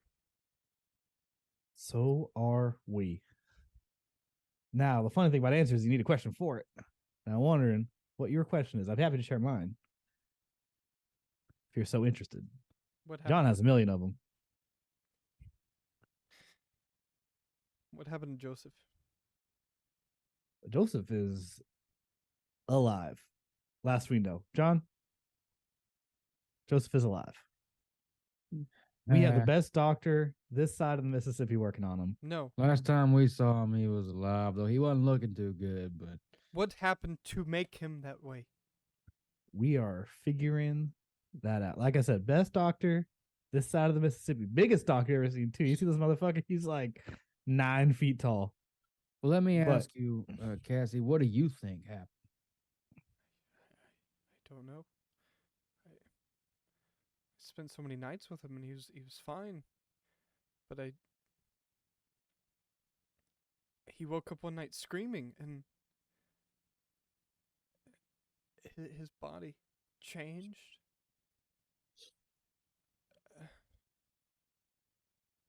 I don't know. If anyone's going to find out, our man puppy dog is going to find out. I'd want you to rest your little head and be assured that we have the best guy on the case for it. And my question for you is, do you drink the water in this town? Obviously you do, you're alive. Where do you get your water from? There's a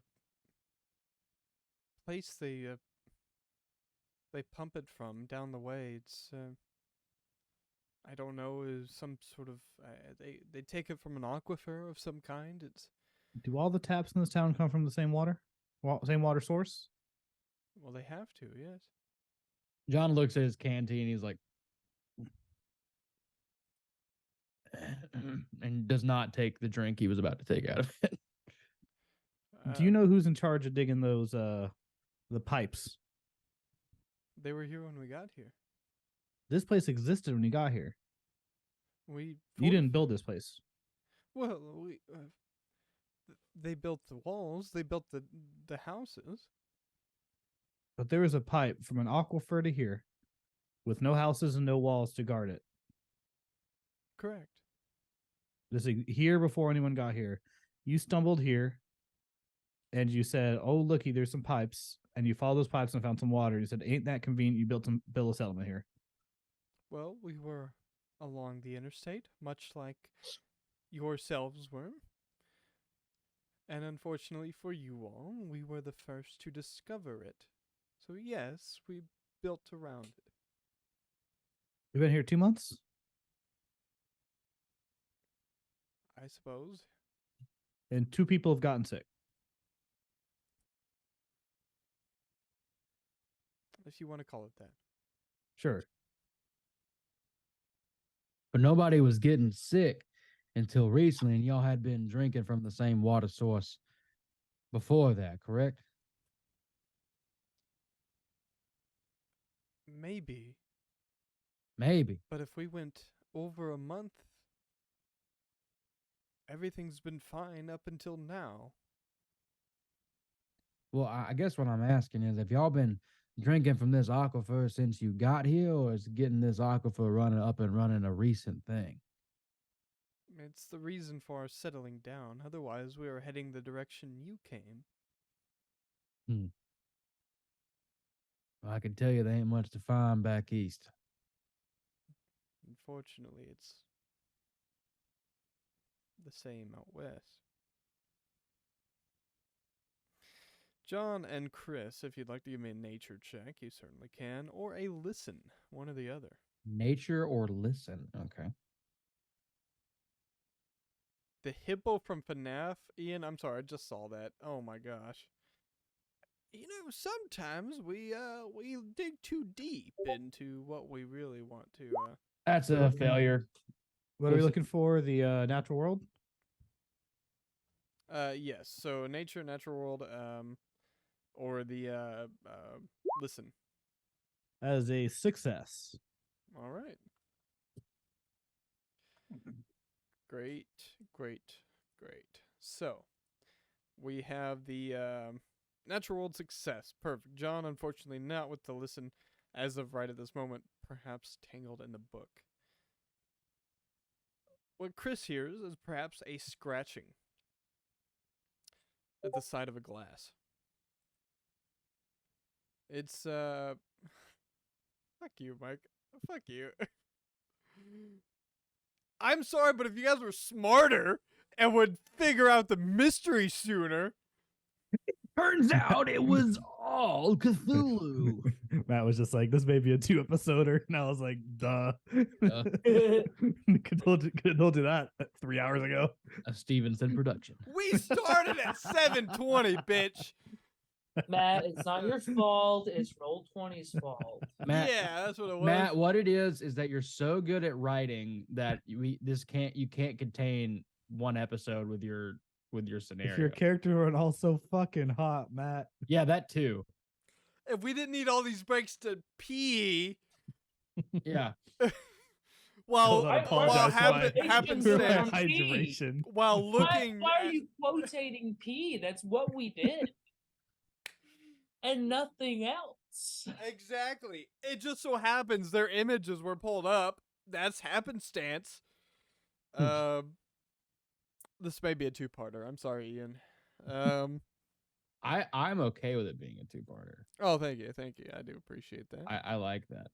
I do hope it's enthralling. I am baiting you all because you have to say it's fun, since you're on camera, bitches. But It's really fun. It's really fun. yeah, that's what I like to hear. God, it's really fun. That's what I like to hear. No, but it is really Chris fun. looking like a broken Sims character. Just I am having a good time though. I am having a good time. I appreciate you all. Well, let's make to that 9:30 mark. See where we leave off. So you are all speaking to John and Chris are speaking to this hooded feminine figure, asking questions. Now, please correct me on where we left off in terms of information. We had asked about the water, about where it came from, and how long they've been here. We're still talking to Cassie, yeah? Correct. If you don't mind me asking, did you come here with Joseph? Were you were in the initial group in this place, yeah? I joined after he was already here, So you were not in the first group. if you want to call it that. Who were the first people to stumble across this piece of land and decided to make this home? I was with them when we found it, but the first group, there were about 10, 11 of them. Henry led the way. They found me fortifying my family home. We'd lost my father, and then my brother, and my mother was taken, and I hoped going with them meant finding her. I'm sorry for your mother. What happened to her? She's I still can out there. relate. I'm sure she is. I'm sure she is. Tell me, Cassie. Yeah. Now we're talking.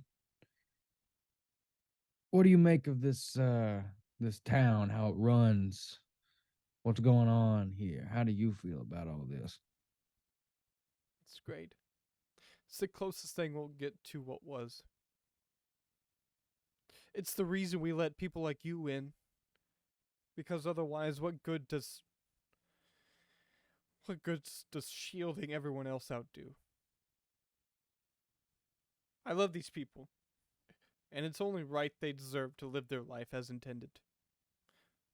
I want the same for myself.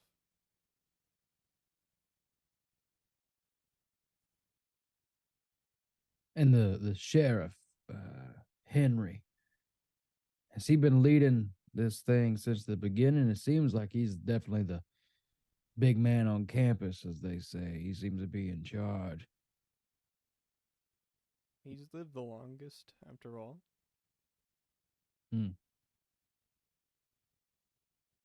Live the longest. What do you mean by that? He was the first. As far as they told me, and he was the one who softened his gaze for the first time. Softened his gaze. How do you have to forgive me. Not quite understanding what you mean by softened his gaze. He took me in. He took everyone in, it kind of seemed like. Seems like a good man. Don't get me wrong. You gotta understand where we're coming from. We haven't been around this many people in a long time. It's extraordinary that a community like this can exist, and I'm It is. quite intrigued by how that would work.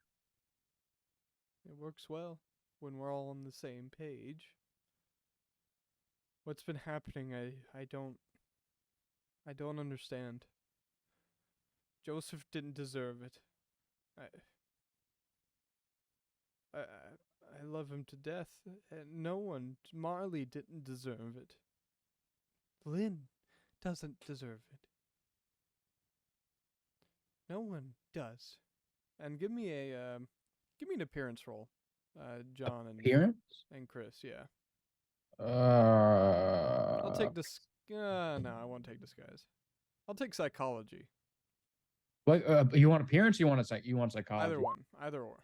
Okay, my appearance is a lot better. That's a 65 versus 67. Can I use 2 points of luck? You certainly can. Can I use 31 points of luck, please? You certainly can. All right, so that makes my I went from 75 points of luck to 73. Understood. You use those 2 points, 65 versus 65. The reason I asked for appearance is Cassie seems to be matching both of your stares. As she is stating, it's affected Lynn. And it's taken Joseph. It's taking each of us. She pushes back a little bit of a collar.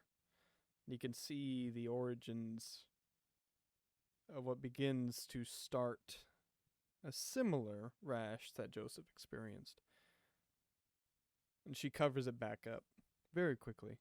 But you How see, long have you been allergic? Did you say? 2 days. I found out before Joseph found out. Yet it seems to not progress quite as quickly with you. It affects everyone differently. Marley's body transformed. It's still buried out back, and quite frankly, I think it keeps so many of us up at night. When you say it affects everyone differently, you mean everyone has this? No, I truly hope that is not the case, but it has affected me slower.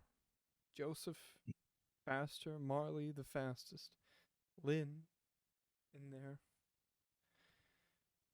a little bit slower.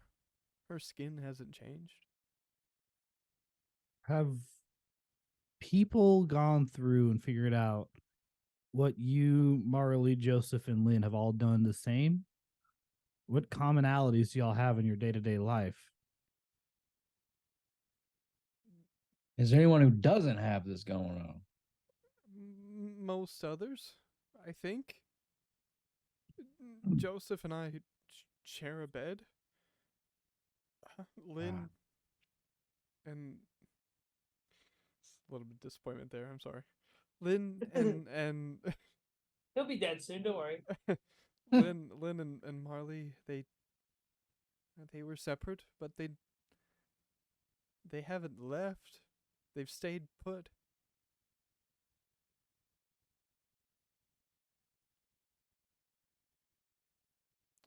Now, you did succeed in a natural world, Chris. And as this discussion is unfolding, you do hear a slight scratch. It's a tiny, tiny little sound. Almost no one can pick up it. John definitely doesn't pick up on it, but it catches your eye. You look, as Cassie is stating what they're stating, you look up and down, trying to pinpoint the sound, and you see a small jar. It seems to be tied to Cassie's belt or waist.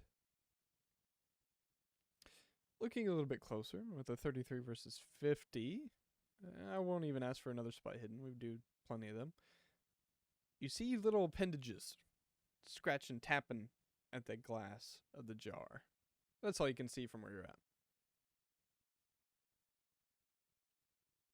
Appendages? Correct. Not human. It's not. It's like it's a small jar, but little legs. They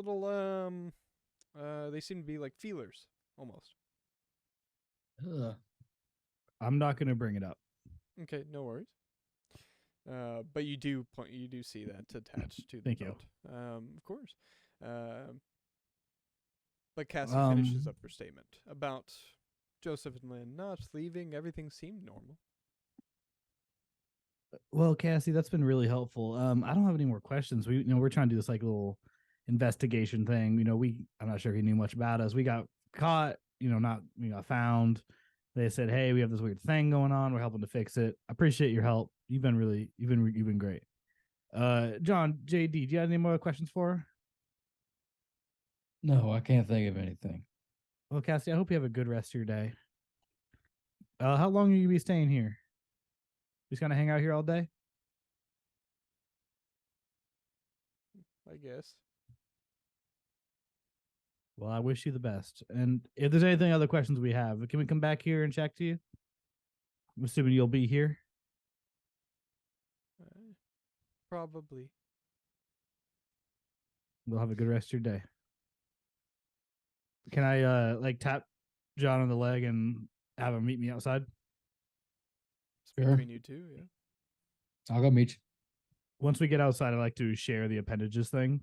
Okay. John gives a big old what the fuck. I didn't want to bring it up at the table.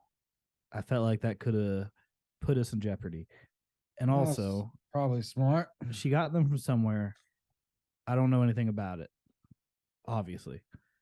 I think we should follow her. Suppose it can't hurt. Well, do we need to meet up with Puppy before we do all this, though? I mean, he is kind of the big guy, you know?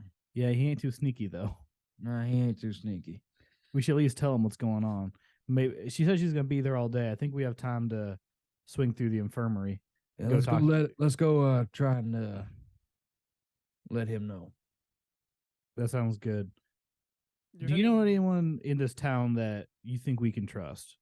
Between her and Henry and that guard, no one really seems like they're on our team. I know we're the new guys in town, but Well, I did speak to a nicer old lady by the name of Sandra. She was very helpful. I don't know how tuned in she is to really everything. She is a bit older, but if there is anybody, it'd be her. But tell you the truth, this seems like a rather tight-knit community. I don't know how much luck we're going to have with anybody. yeah, I don't want to make any waves, especially when there's legs and jars or whatever. If there was anybody, it'd be Sandra, but I feel like that's something we don't want to try until we know we can't do anything else. Just Agreed.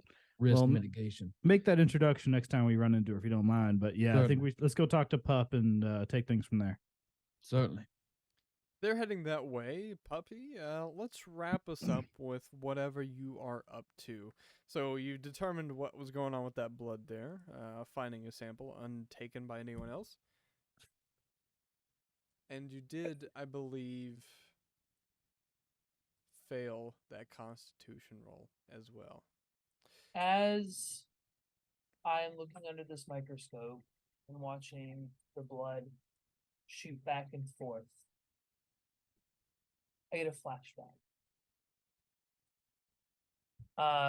And all of a sudden, I see a bright light, a tumble, and I'm underwater. I look to my right, see my wife.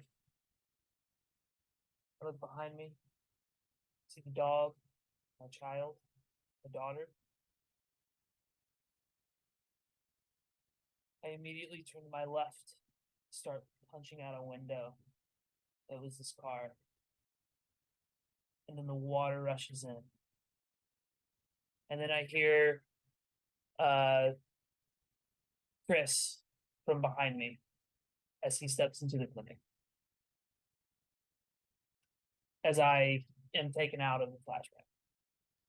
And John and Chris walk in behind you, snapping you out of that. You turn around to see them. They both have the knowledge of this person they just met, another individual that it seems to be affected by whatever is happening to these townsfolk.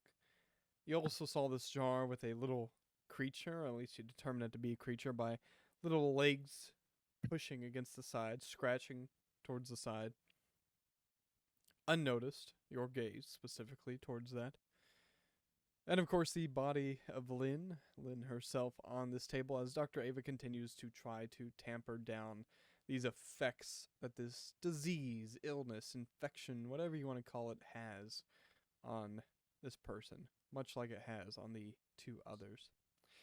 This does go deeper, and you all are getting closer and closer to a very potential answer to some of this, be it the one you want or not. You're getting there. But we have hit the 9:30 mark, and I am not going to keep everyone until midnight, even though I want to. So I apologize to you all. I know it's what you deeply desire. You're having such a great time. Ian, we're sorry. Yes. Despite me trimming this down, my favorite part is I have trimmed this down so greatly from where it was. Isn't that fucking crazy? This is a 2-episoder, though. This definitely could not be any more, specifically with my three This one's our fantastic- fault, though. We Not at all, not at all. This would easily be a 2-parter with this specific group.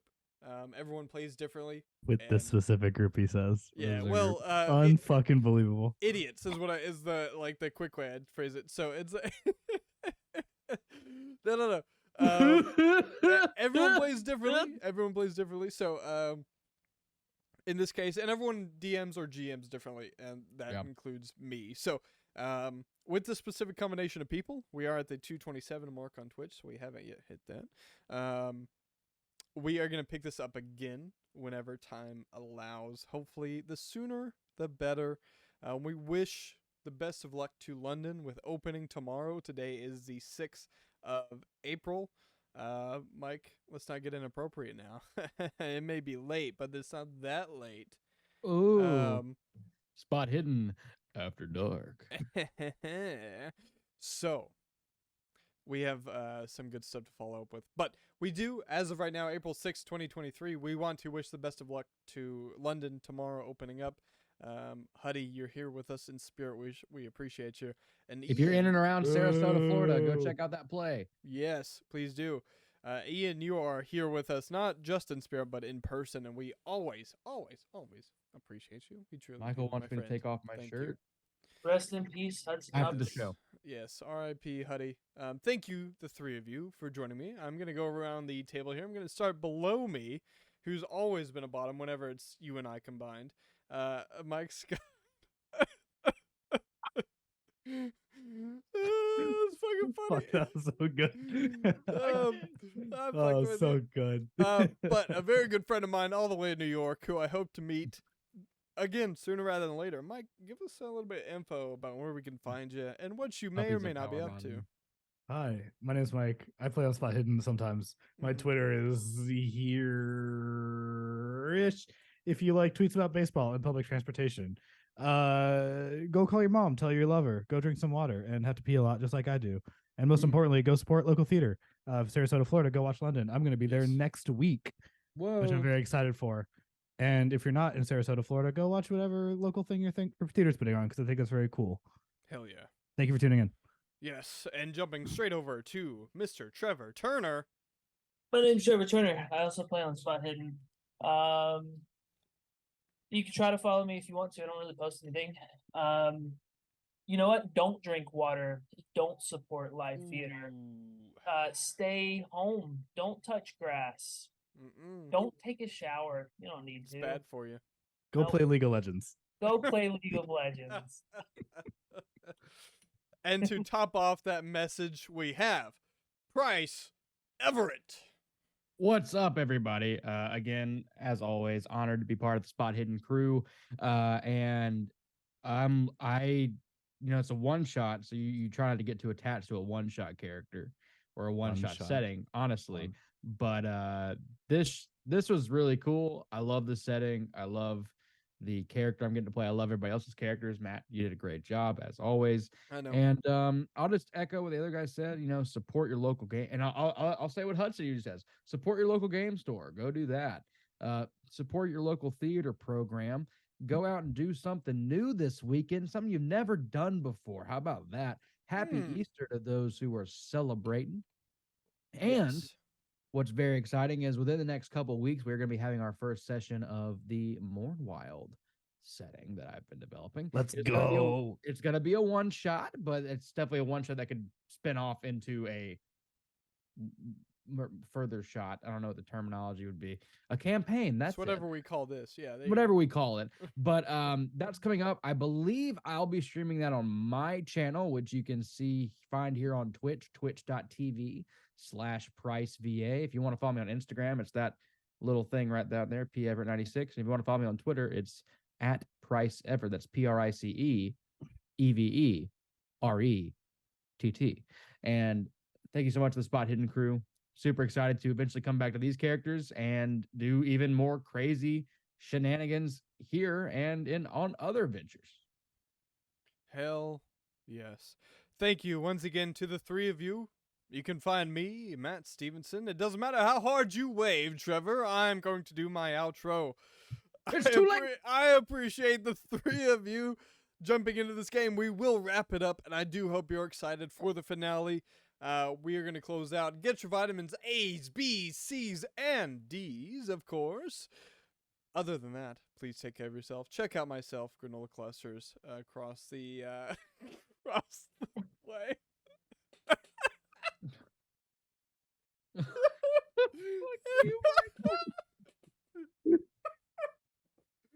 And if you don't find me there, find my Tefson. Ian, we love you, my friend. Thank you for jumping in. We are headed out. We'll see you next time. Everyone Whatever take care of happened to yourself. delectability? Whatever happened. Take care. The milkman.